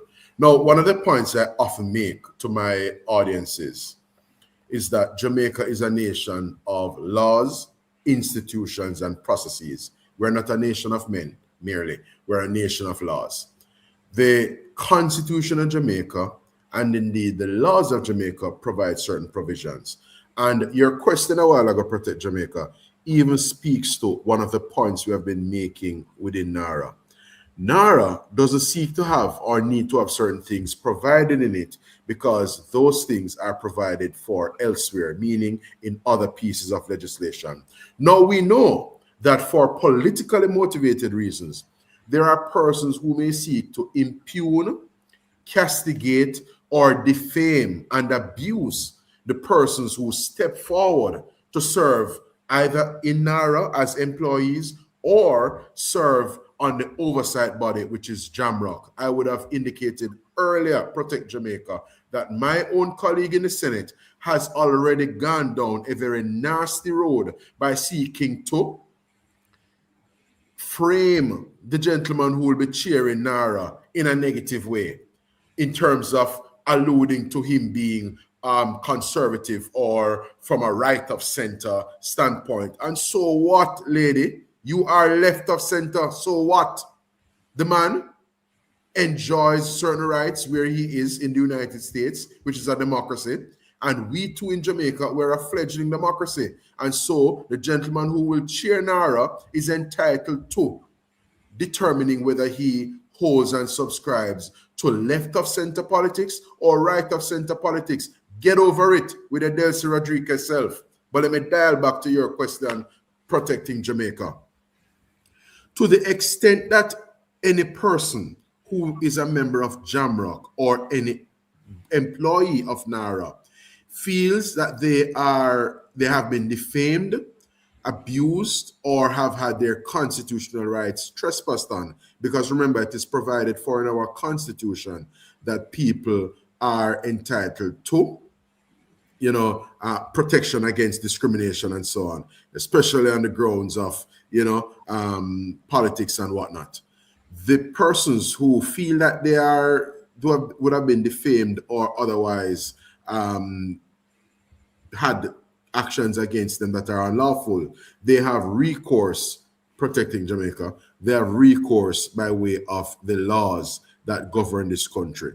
So NaRRA, or the government in this instance, doesn't need to go and refashion something to say, hey, anybody defame the people who are on JAMROC or does something unlawful, this is what will apply to them. Remedy is already available, and it's an important point, because one of the things that the PNP did throughout the NaRRA debate were come across as though NaRRA and its establishment of this authority would mean that certain things that are provided for in existing legislation would stop keep. And my short response to them would be no.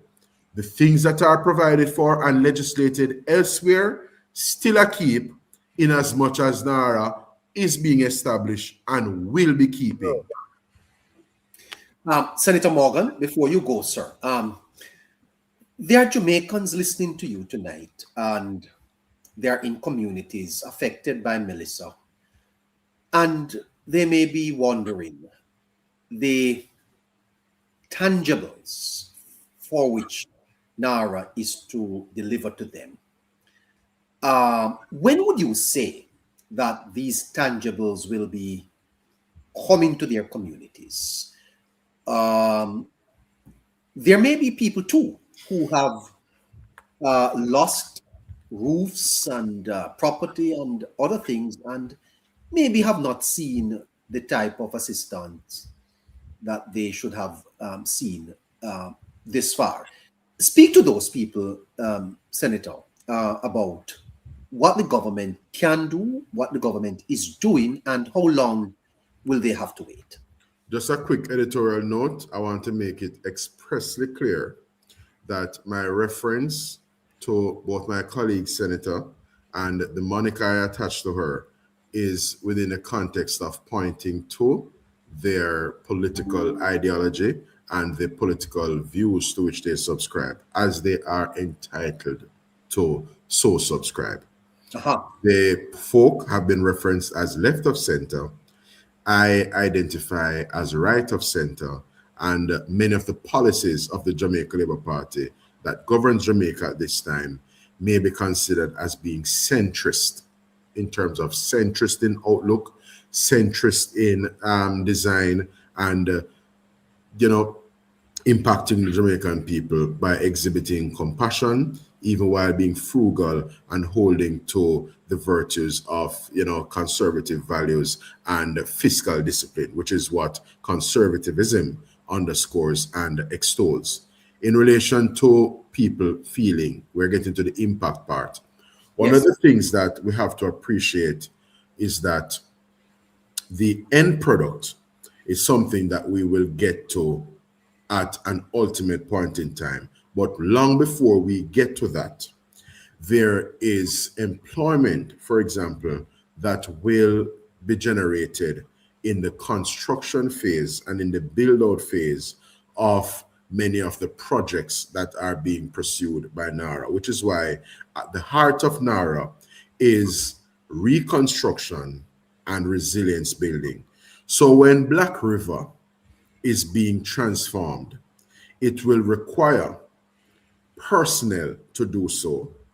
Machine operators, equipment operators, workers, and importantly, work being undertaken is a catalyst for many other sectors and fields of endeavor.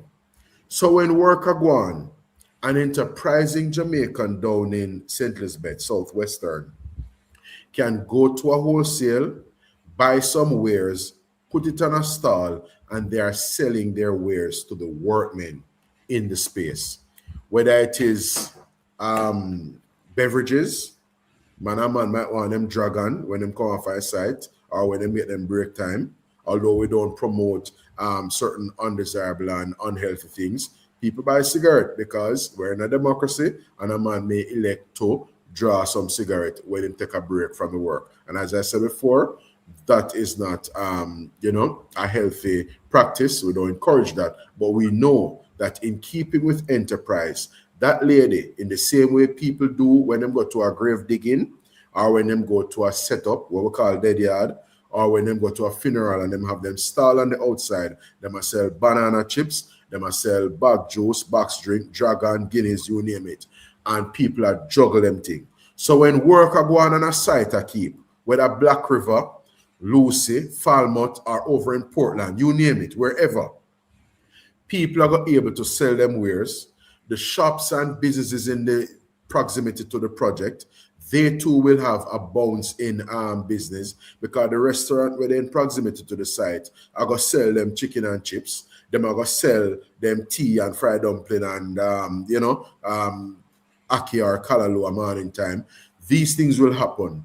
The operators of public passenger transportation will come in for business because to the extent that a person don't operate a private motor vehicle, it is a public passenger vehicle based on distance that will take people from point A to point B as they go to and from a site where they're working or where they're conducting business. So NaRRA and the projects to be undertaken, neighbor, will be a catalyst for many positive spin-offs, what we refer to in economics terms as spin-offs, because it will create jobs and it will provide economic opportunities both directly and indirectly. And when all is said and done, NaRRA, to the extent that it will be impacting housing and other public infrastructure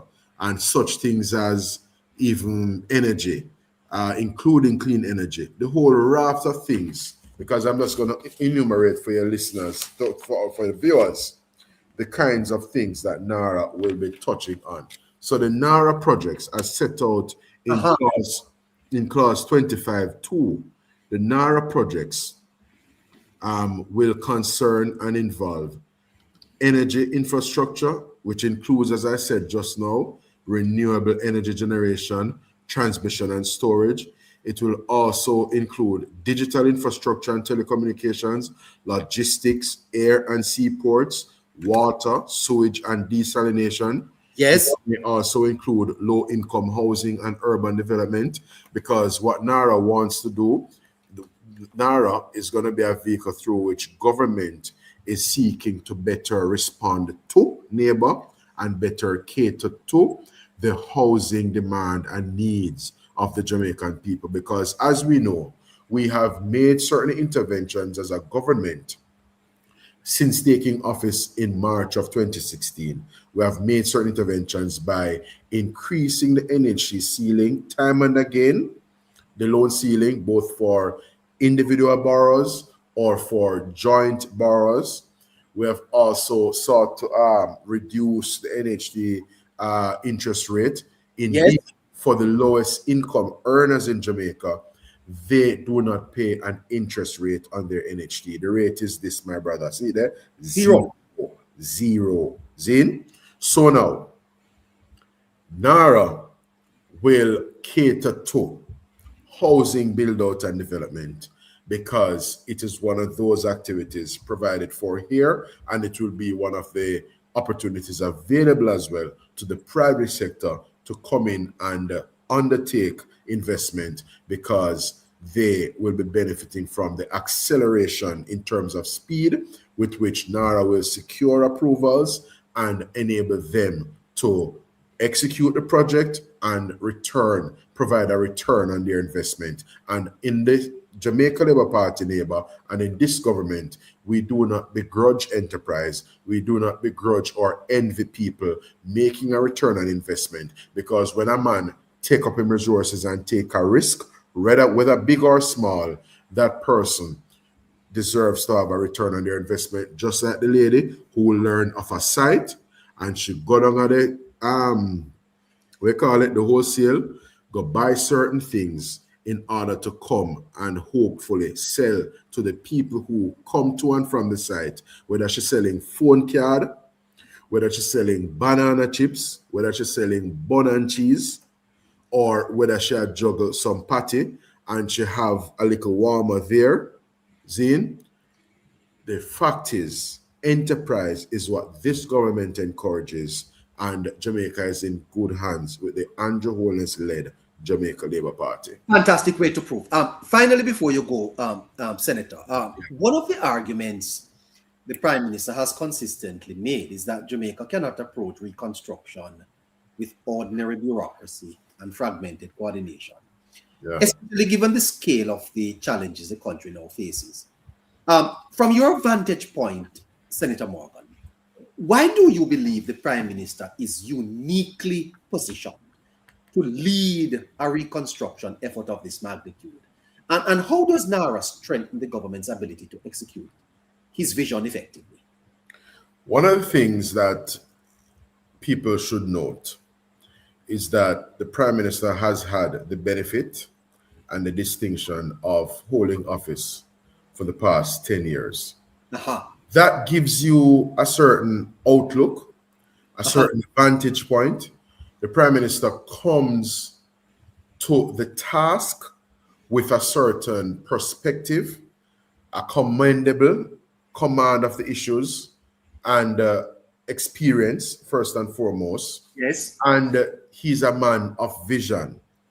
When you serve as head of government, you not only visit other parts of the world, you have available to you a raft of not just advisors, but persons who are well placed from a technical standpoint, who will impart to you perspectives, advice, and of course, case studies. And what the Prime Minister did, consequent on the passage of Hurricane Melissa, was to carefully consider the experiences of other countries in the past and determined what would suit Jamaica in this instance, following the passage of Hurricane Melissa and the devastation caused by Hurricane Melissa. And he has determined that establishing this entity is what is fit for purpose at this time, and what enables him and what sees him being well placed to do so is that he is a patriot at heart, a fine son of this country, a man who came from humble beginnings, so he understands and can identify with a person who is living in a board house Wow. who is vulnerable. Because when the rain set up, and me not a fret because me live within the four walls of a concrete structure, there are other persons neighbor. Yes. When them see the cloud get dark, them have to think about setting some pan. Remember, that is the reality of some of our Jamaican brothers and sisters. A man have to set some pan. You are saying the Prime Minister understands this? The man grew up in a board house, my general. You can't have it more in terms of perspective and the richness of that. You see my David? The man grew up in a board house, so he understands the vagaries of that and just the sheer dynamics of hailing from humble beginnings and applying yourself through hard work and enterprise, which is why I was able to relate to you what I related to you a while ago, meaning government's commitment and position in relation to fostering and encouraging people's enterprise. So if you hear of a 9-night a keep and you want to go down on the 9-night, go juggle your soup and corn, as long as you not offend the people who are keep the 9-night, you should be enterprising and go down at the 9-night, go juggle your soup and corn, because your corn we sell and your soup we sell, and you're going to go home with some money in your pocket to give your daughter her extra lesson money and her lunch money come Monday morning. That's what we are about. We are called the Labour Party, neighbor, because that's what we believe in. We believe in hard work, the diligent effort, and the enterprise of people. By your sweat, as the Prime Minister often says, shall you eat bread. And that's why we do what we do, while some others run up and down the place and are just mere miscreants and mischief makers on social media, seeking tops and roses in circumstances where they are not adding value. I'm delighted that your platform is a platform that adds value. And we too over here welcome lions, we welcome taps and roses and various other goodies. Yes? Absolutely. And we unapologetically welcome those things because we deserve the good things them and we like the good things them, but we don't just like it for ourselves. We like it for all the people of Jamaica, not those people who are seeking to tear down Jamaica. And it is our hope and indeed our appeal that the people who seek to do destructive things and the tear down Jamaica things shall depart from and turn away from their unprogressive and undesirable activities and ways. That's just our humble appeal. Harry, final word to you. Well, I won't add much to it, but I do look forward, Senator Morgan, to another time, another discussion, because it's a riveting one. It has brought a lot to the table and to the ears of the people of Jamaica, revealing things that, questions they may have asked but don't have the right sources, and we're happy to have had you tonight to give clarity, to also show transparency in governance, because you are part of the governing body. And we thank you for that. We look to see you coming in the future, as well as other members of the government, because the truth about it, because I'm a young man as well, and the finance minister spoke to the 20-year-olds, which should be maybe the defining group coming election, maybe 2029, 2030, whenever that is. And I get to have an understanding because of lack of civics within schools. A lot of persons don't understand governance. They don't understand the government structure. And as such, they don't even know what is being done in their benefit, the opportunities being created and so on. So I'm happy for this opportunity for you to share those, not just what is there now, but what is to be unlocked by NaRRA and those to come further. Yeah, man, respect. Thanks for that, Harry. And you can rest assured, my brother, that we're going to be sustaining our, pressure on the gas pedal, the acceleration pedal in that regard. Senator, thank you for your time. Nation building, sir, is never without its challenges, but it's also about trust, communication, and delivery. And as you have often said, you told us in the general election to choose Jamaica. Yes. Now that many of us have chosen Jamaica, we now need to protect Jamaica. Yes. So let's think about what things would have been like if the other people had one on September 3 and we were hit by Melissa, as we have been on 28th October, oh, they would have been scrambling just to find them footing. They wouldn't know their head from their foot. I mean, God is good, yes? Yeah, well, if It's you in look at good hands, and I want to just thank the people of Jamaica. We're not being cavalier or exhibiting bravado or arrogance. We are sincerely grateful for the people of Jamaica for listening to our platform. They would have taken note, neighbor, of our achievement document. Yes. They would have taken note of our manifesto, and they would have listened to our exhortations and our representation on the platform. The Prime Minister donning his 1 p.m. jacket and all, right? They would have taken what we were saying to them in account.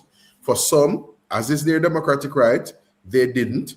And sadly, there were some who decided not to participate in the process. And I'm using this platform tonight to urge those who are not so inclined to participate in the political process to get involved and support and vote for the Jamaica Labour Party. We are the government of achievement and performance. We are the political party of vision and hard work, because it is not lip service and talking that will build this country up. And that is why, in closing, we have brought this bill, which really actualizes the vision expressed in the Prime Minister's contribution to the budget debate. It is this bill that is going to make the things set out in this a reality. And we want to have you and all Jamaicans on board as we restore our country and attain our great promise, because Jamaica deserves to step into her full potential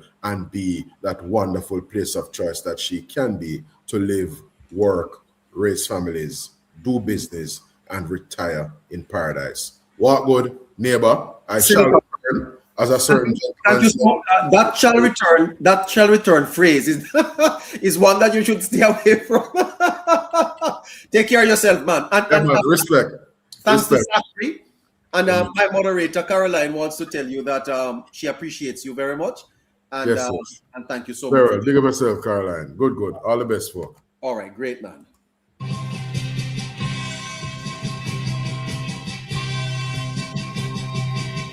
Courtesy of Friends of the Jamaica Labour Party. Equal rights and justice is our everlasting song. Unity and progress will make our nation strong.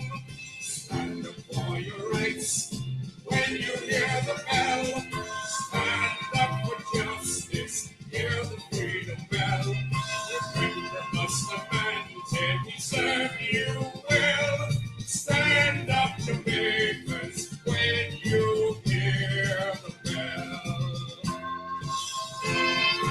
Well, it's a better party for sure. The party of greater vision, I think so. Roll call. No. By the way, Harry, you there? I'm here, neighbor. Yeah. Harry, your views. How was that? Senator spent almost 3 hours with us. What's your initial view? Well, for one, neighbor, I'll say thanks to the senator, to come on and take the tough questions, the people's questions. Yes. Next to also have conversation that impacts people's lives, that gives them information. Because of course over here, these conversations that matter, neighbor. Yes. And give value to people who dedicate their time to listen, specifically those overseas in the diaspora who I know someone who probably over there go on second job now and listen in just to know what's happening back a yard, and that's great. But it was informative, nothing short of what I expected from Senator Morgan, in terms of the time that we had. I think these programs might have to have part twos in a neighbor. Yeah. But yeah. I love that we could, give the information out to the people.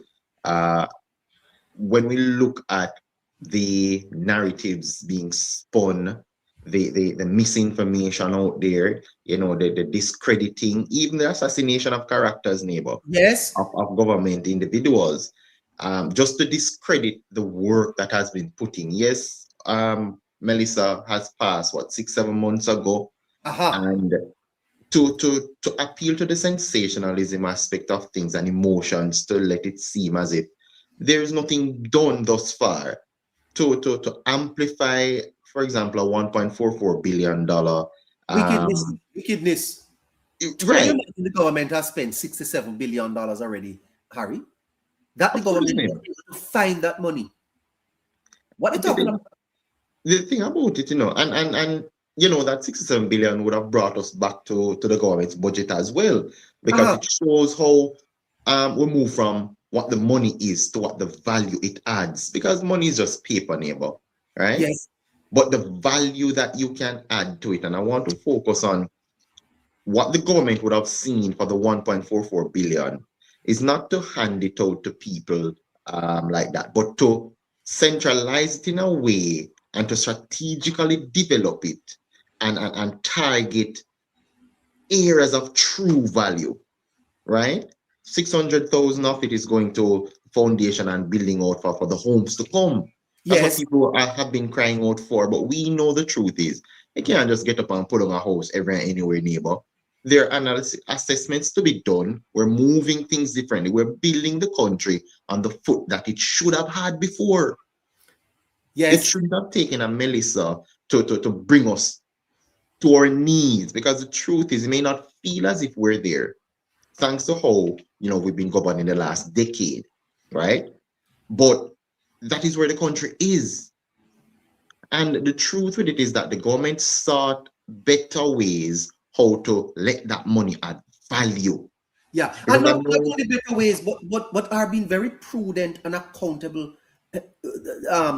Ensuring there's equity and transparency with it.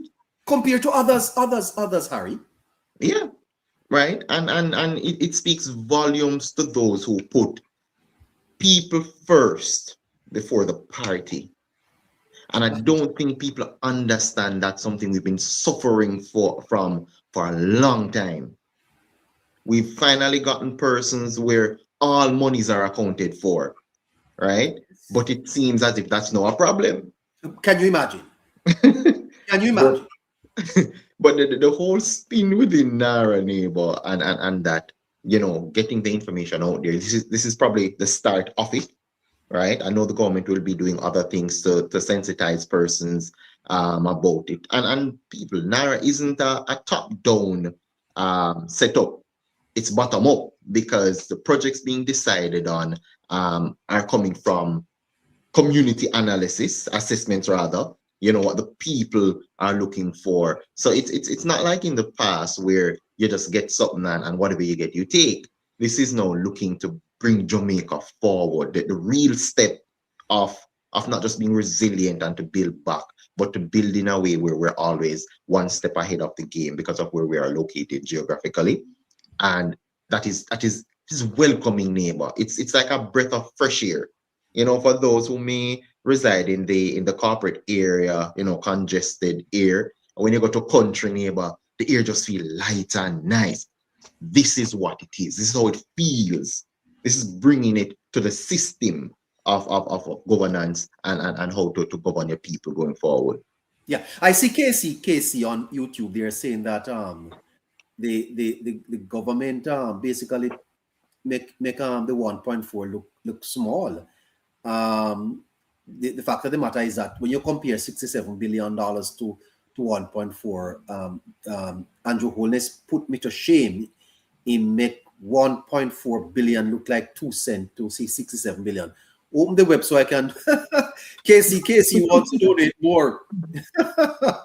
Well, Casey, thank you for always supporting the TikTok, YouTube over there. Let me jump over to Scratchy for his comments on the interview. Scratchy.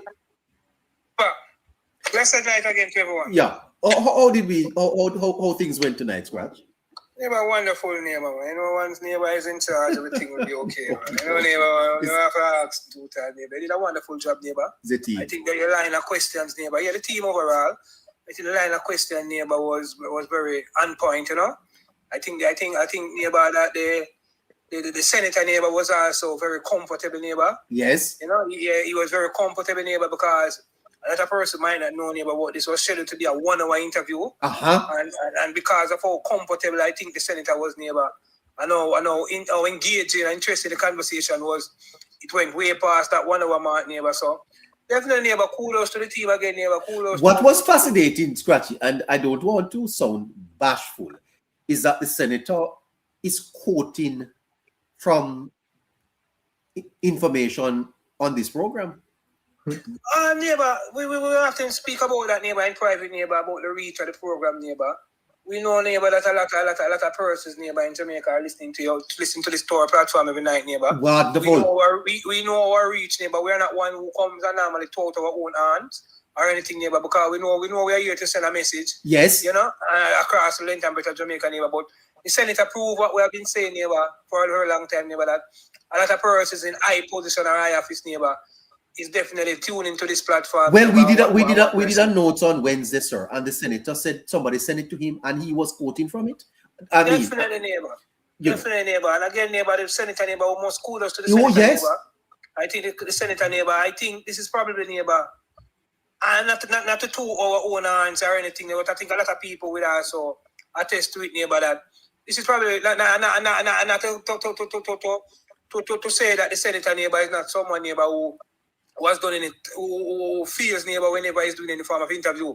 Marlon is someone neighbor, Mr. Morgan is someone neighbor who, any interview neighbor, he speak about going in unfriendly territories. He's not afraid neighbor to go anywhere neighbor. But I would definitely say neighbor from my standpoint, and this is my opinion neighbor, and I this is my opinion. I think I have the right to my opinion. I think this is one of the best interviews neighbor that I have seen with the senator in a very long while neighbor. Is that so?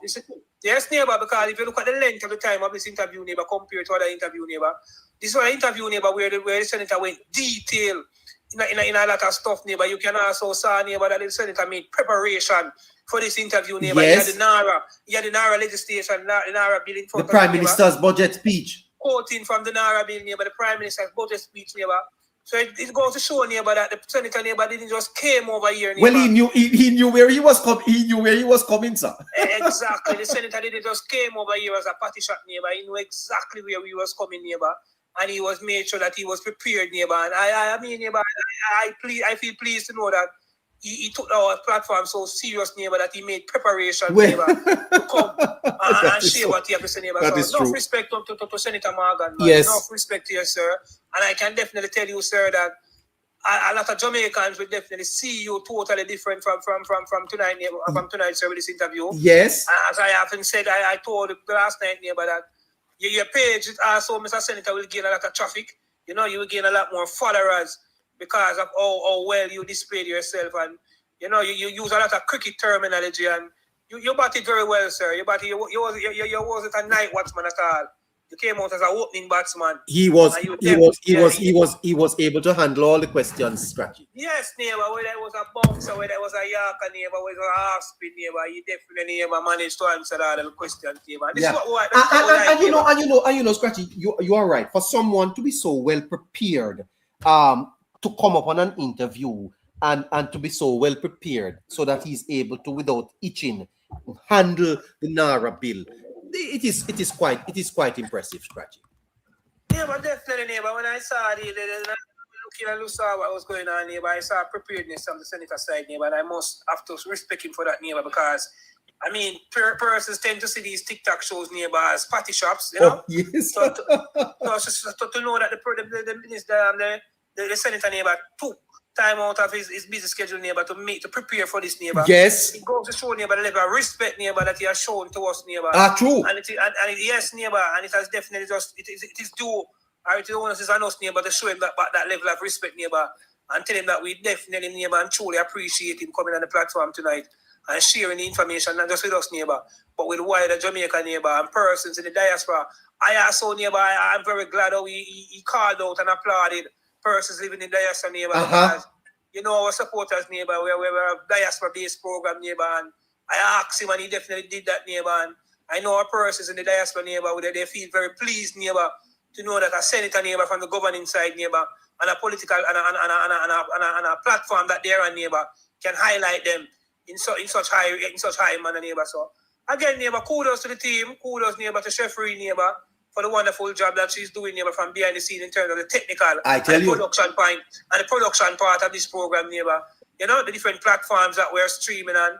Chefree is our technical persons, guys. I want to say enough respect to Chefree, you know. Everyone in the comment who can big up Chefree, you know. Just big up Chefree, you know, and tell Chefree a big up and let Chefree know we are want to respect her. Our neighbor, our moderator neighbor, Caroline neighbor. We know Caroline is the one who orchestrated. Did you know, sir? I actually had a wedding. I actually had a wedding, and my moderator tell me I can't go. Definitely, neighbor. I can't. Yeah, man, that's why everyone in the comment, man. Let's get Chefree forward, man. Big up Chefree. Yes. Our moderator again, neighbor, Caroline, neighbor, did a wonderful job, neighbor, in organizing this interview, neighbor. Yes. We can definitely say to the viewers, neighbor, that behind the scenes, neighbor, we had a lot of meetings coming into this interview, neighbor. We had a big whip of our back, neighbor, in terms, neighbor, of turn up on time. Turning up on time. I know I wasn't on time, so I know I might get suspended. Well, I don't know what's going to happen to you. You can lose a little work. Start you going straight to HR. Because I wasn't on time. I mean, we have a team, neighbor. Apologize to Pratt. That's apologize. Yes, neighbor. I definitely apologize to the moderator, neighbor, and to our viewers for being late, neighbor. But I know, neighbor, the team that we have, neighbor. Oh, yes. I know the depth. Fantastic. I know the depth. Yeah, neighbor, I know the depth of our team members, neighbor. And I know how understanding we are of each other, neighbor, where any one of us, neighbor, can be missing, neighbor. We can feel that void, neighbor. And don't let that person feel like they are missing, neighbor. So respect to Harry again, neighbor. Yes. Harry questions were also on point as well, neighbor. Yes. Harry asked some very questions that were very much on point, neighbor. So I just want to say big up to Harry, big up to Chefree, big up to Caroline. You as the host again, neighbor, enough respect, neighbor. And to our two panelists, neighbor. When I talk about Joshua, you know, enough respect to Joshua, neighbor. Joshua been holding it down on YouTube for the past week or past couple of weeks, you know. Joshua questions, neighbor, was also very, very good as well, neighbor. And he be here on TikTok protecting JA, neighbor, protecting someone who has been here on TikTok for a while with us, neighbor. Yes. So I want to say big up to protecting again. Your question is also very much valid as well, my boss. So it is a team effort, neighbor. Each one teach one, neighbor. And no matter what, neighbor, no matter who might have difference of opinion, neighbor, we can agree to disagree. You know, it's no disrespect to anyone. It's no, you know. So no matter what, we are all one family, neighbor. It's one mission, one aim, you know, and one destiny, neighbor. Pushing the message of the Jamaica Labour Party. And so I just want to say to our loyal viewers also, you are the, you know, our viewers very, very well, you know, because we couldn't do this without you guys as well. You guys participated in the chat. You guys were professional in the chat. You know, so I want to say big up to our viewers, neighbor. No love and respect to the neighbor rights, then, because we couldn't do this without you guys. You know, so just continue to be a part of the platform, continue to give us your strength, continue to pray for us, continue to push this platform, continue to share the platform, and just know that we will continue to bring you the and Vegas was here too, eh? Yes, enough big up. Sorry, no disrespect to Mr. Vegas. Enough big up to Mr. Vegas as well, neighbor. Very, very. Mr. Vegas is someone, neighbor, who passed through every now and then, neighbor. But whenever he passed through, his presence is definitely felt, you know.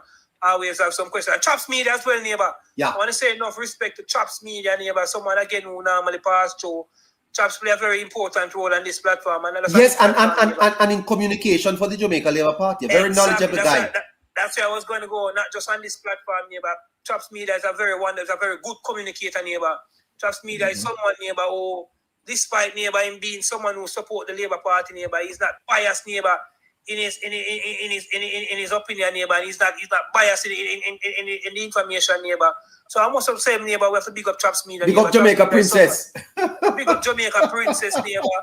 Big up every single one, neighbor, who's a part of this platform, neighbor. And enough respect and love, Chops Media, man. We appreciate you and we applaud you, man, coming on this platform, you know. And big up to one Scratchy. Big up to one Scratchy. You know, Scratchy is Anyway, Scratchy, let me just make you sing. Can you sing the party anthem for us, please? Oh my gosh, David, I know that anthem from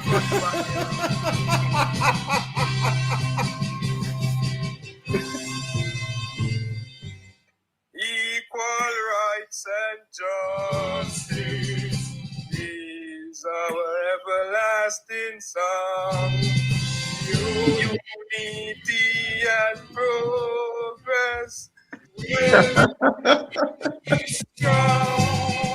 And for your rights, when you hear the bell, stand up for justice. Hear the freedom bell. Remember, mastermind serve you well. Stand up for justice when you hear the bell. Yeah, but my song this game, I've been eating from your baby in the neighbor. From your baby, me have a political meeting in the neighbor. This song play, neighbor, this song play whenever the leader of the Jamaica Labour Party arrive at conference. Yes. And this song play when conference is finishing, neighbor. I know this song front and back, neighbor. This song play in my house every single Sunday. So on, neighbor, right?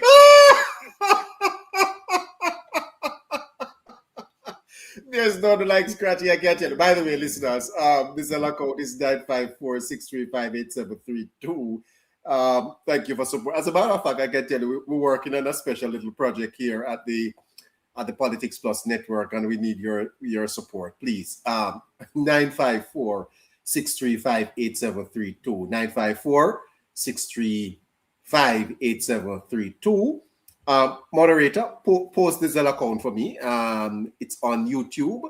We're working on a little project here at the network, and we really need your support over the next few days or so. See what you can do for us. Let's go in then and have our final thoughts coming from Harry, protecting and Scratchy, who is still with us. Harry. Okay. Harry. Yes, neighbor, I'm here. Yes, Harry. It's 2 minutes after 9 o'clock. Let's wrap this up. So it has been a great evening, Harry, and I thank you too for being so supportive and so very, very articulate, and the questions you ask and all of that. I thank you too, brother, and I thank Scratchy and everybody. The names are too many to mention. But your final thoughts on how we went this evening, Harry? Well, it's I don't want to say neighbor. Oh, first thing, I want everybody to understand that the interviews here at Politics Plus is not like the traditional ways, right? So you don't get the questions before you come. You get them when you're here. Yes. And I want to extend again the thanks to the senator, because he came prepared not knowing what he would have gotten. Imagine that. Yeah. That speaks volumes. But as it relates to the entire program, neighbor, it's one that we want it to be an everyday thing, an every time thing.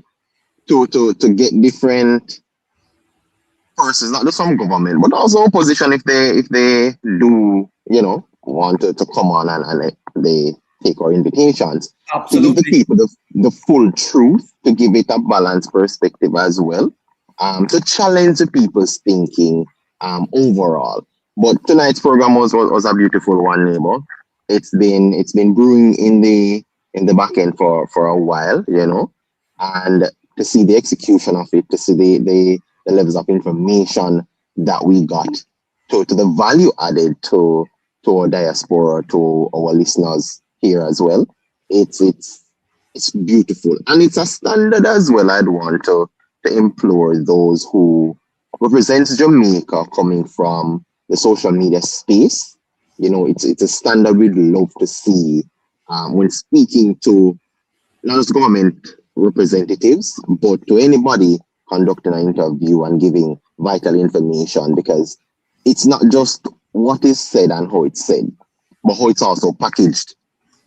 And it shows, neighbor, that it is great quality that we produce from our end to also attract those individuals who want to be able to put it. Because, of course, it's not that we're replacing mainstream media, we're complementing it, right? Yes. We are complementing, and we are the voices where others aren't able to go to the great extent. And as such, we appeal to another niche market per se. But it was really good, neighbor. It was empowering through information. It was refreshing as well to see us interact with the senator for our listeners to take their very own concerns and questions prior to and point and put it to the senator. So it was really good. Of course, we have a moderator here, neighbor, who will find issues, areas of opportunities, as we call them in the corporate space, or we could do it. So we expect when we have our meeting, neighbor, for us to get a few licks. Sketchy, prepare for yours. But it was beautifully done. It was a breath of fresh air, to be honest. Yeah. She's joining us. I wonder, hello. Hi, good night, neighbor. Good night, everybody. Good night to you, Caroline. Yes, how may I help? Well, I just was hoping that you'd have final thoughts for us. Okay. Well, I think it was a great show. We got a lot of information as well as a lot of clarity, and also, I'm very grateful that the senator was able to extend his time, because we really felt like he was just going to be here for an hour, but that was really very kind of him. So we're very grateful. And while you're in the process of thanking people, please allow me to thank Lifestyle Politics. Yes. Damsel, Khadijah, Keisha, Blueberry, and of course, the amazing Shafreen. And all you gentlemen. Great job. Well, thank you so much to Caroline. Always thankful for the work you do here. Protecting Jamaica, your final thoughts. Good night again, neighbor and everybody. I am pleased. I'm satisfied. My eternal mission is to have political communication. Tonight, we had one of the best staging of political communication since after the election. And that's all I ever want, Because my mission is to ensure that we all understand that it is politics that protects politicians, while the politician form the government to govern. And so discussions like these are to be had. And the information shared here tonight, I am sure, will go a far way in the understanding that people will have of really what NaRRA is, what the government is doing, and how things will turn out over time. But guess what, neighbor? Yes. This discussion tonight or this evening lasted for over 2 hours. And I am sure a lot of people clocked in, and I am sure that when it is posted, whether in clips, snippets, or the entire video is posted on YouTube, and more people views it, they will have a better understanding of how things are to be approached. Yes. Now, when NaRRA gets underway, there also needs to be had another conversation, just like this. Along the way, or some conversations like this one, along the way, to bring the people along. You know my position on that already. But protecting, before you go on, the senator is listening, I don't know if you picked up from him that he is listening to you, of course, to us. But I told you in our discussion Wednesday, in our discussion a few nights ago, I told you that they listen. And that's the reason why I position my arguments the way I do, because I know they are listening. So while some people might not understand why I position my arguments the way I position my arguments, is because I know that they listen. Yes. I know they listen. The senator made it quite clear, and we don't have to be boastful or bashful, that they listen. Of course. And their aides, when they cannot listen, their aides, right, that comes and listen. So we see all these angles popping up in the chat, and we don't really know who are but they listen. And it can only be for the betterment of the process, when we challenge a little bit of status quo and laziness. This tonight has broken whatever spell there was on communication in this space that really gives information on the issues that are affecting people. Marlon did a great job this evening. He did a marvelous job. And I am sure that the people who listened in, Yes, and the people who are going to listen to the clips and whatever will be posted over the next coming weeks and days, I can bet your neighbor, Monday on mainstream media, there are going to be commentary based on what Marlon discussed here tonight. And that is how you get political communication going. Because I am sure either Cliff Hughes or somebody else is going to say, we heard the senator elsewhere discussing the NaRRA over the weekend, and he said these words. We have to understand how this thing works, you know. So while we're here thinking that we're doing a little thing, I know that we're doing a big thing. And because I know we're doing a big thing, it makes sense to have people like Marlon in this space. And we did a great job tonight. You did a great job as host, neighbor. The questions that were asked, especially the ones that Harry asked concerning NaRRA, we tonight fleshed out a lot of information for people who, before Marlon spoke tonight, did not have useful information on what NaRRA really is, what it is set up to do, what it will set out to do. And I am sure that this coming week, there are more people, whenever the discussion of NaRRA comes around, they will be better able to share substantial information based on what they learned here this evening. Yes. And I am satisfied that. So would you say that your own criticisms, and you have been vociferous, very strong, that no, you are seeing movements on that, and you are encouraged. The two nights that I was very strong in my criticism, when we were done, I got messages that, okay, we hear what you're saying. Okay. So I am not in any way perturbed if someone wouldn't really understand what I'm doing and how I am approaching it and why I'm doing it. This, again, you can, if you're coaching a team, and sometimes the best coaching at the stand, I watch a game. Coach, take off that one there. If you're coaching a team and you call a player to the side to tell them that, listen, my man, you run too much down the middle of the flank, you have to stay upon. You're not bash the player. You're encouraging the player to play better. We are the supporters of the party. Without our dipping of our fingers in the ink and marking of the X, the party really don't exist as government.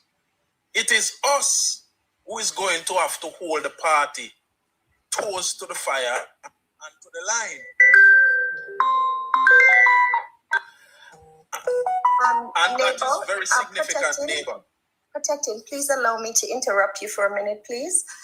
Just to let our listeners know that in the very near future, we'll be having the Honorable Floyd Green. Wow. Okay, so it's possible next week. I will confirm the date as soon as possible. There you go. All right. Okay, good. So, all in all, neighbor, the platform did a good job this evening. And again, the discussions that preceded this evening were discussions that should be had. And that's the reason why, even in the second night we were having the discussion, I didn't back down. Because I understand the value of it. Yeah. You see, neighbor, in democracies, when people who means well in democracies becomes afraid and they cower away, democracies fall. They wither away. We have to see the value in being brave. We have to see the value. We don't have to be like Nani and Sam Sharp and, but we have to see the value in being brave. The democracies benefit people. our democracy in Jamaica benefit us. And if we are not willing to ensure that the democracy remains alive, then sooner than later, after it dies, we are the ones who are going to say, if me did know, I would have been more strident and I would have stood out a little bit more, demanding that the democracy works. No, all aspects of the democracy is worth it. What the opposition is doing is very healthy for the democracy. Not the lies, but the challenges, challenging whatever the government puts forward. And then the government now must come to show the people that what we put forward can stand up. And it is now standing up to scrutiny, and it will stand up to the test of time. And it is in so doing that the people will grow trust in the system. Because if they, for example, if the government had remained silent through the entire last week and said nothing, if Marlon never have two statements throughout the week last week, then people would, be a little bit concerned. That statement that they put out on Friday has done a far way to clarify to things. Pull back. Yeah. And then this discussion tonight will go a far way in laying the foundation of what is to come. And that's why conversations like these are important. Conversations like these protects the government and the structure of the government.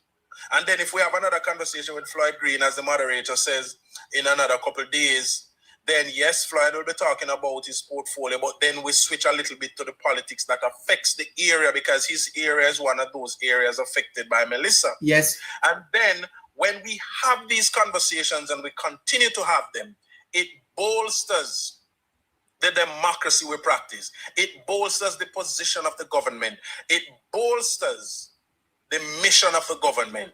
And we ought to trust ourselves not to be afraid of challenging the status quo, because as long as we're challenging it for the best, it will only work in our favor. Thank you. Thank you so much, Protecting Jamaica. Listeners on YouTube, well, thank you so much for spending 4.5 hours with us tonight. 4.5 hours. We thank you so much. Please remember to support the Politics Plus show, the Politics Plus network, the Hello Neighbor Politics show, and the Zelle account is going across the screen. If you are here on TikTok and you want to help us with our projects, we're always doing projects over here to improve our offerings to you and support the team. 954-635-8732. 954-635-8732 is the Zelle account. Thank you so much, TikTok. So thank you so much, YouTube. Shafreen, you want to sign off on YouTube, and I'm going to throw that over to Harry. Harry, take out YouTube for me. And neighbor messages. See that? Messages. Okay, great. Go ahead, Harry. Well, another great night on YouTube. Love my YouTubers in a neighbor. Remember, I get evicted from TikTok.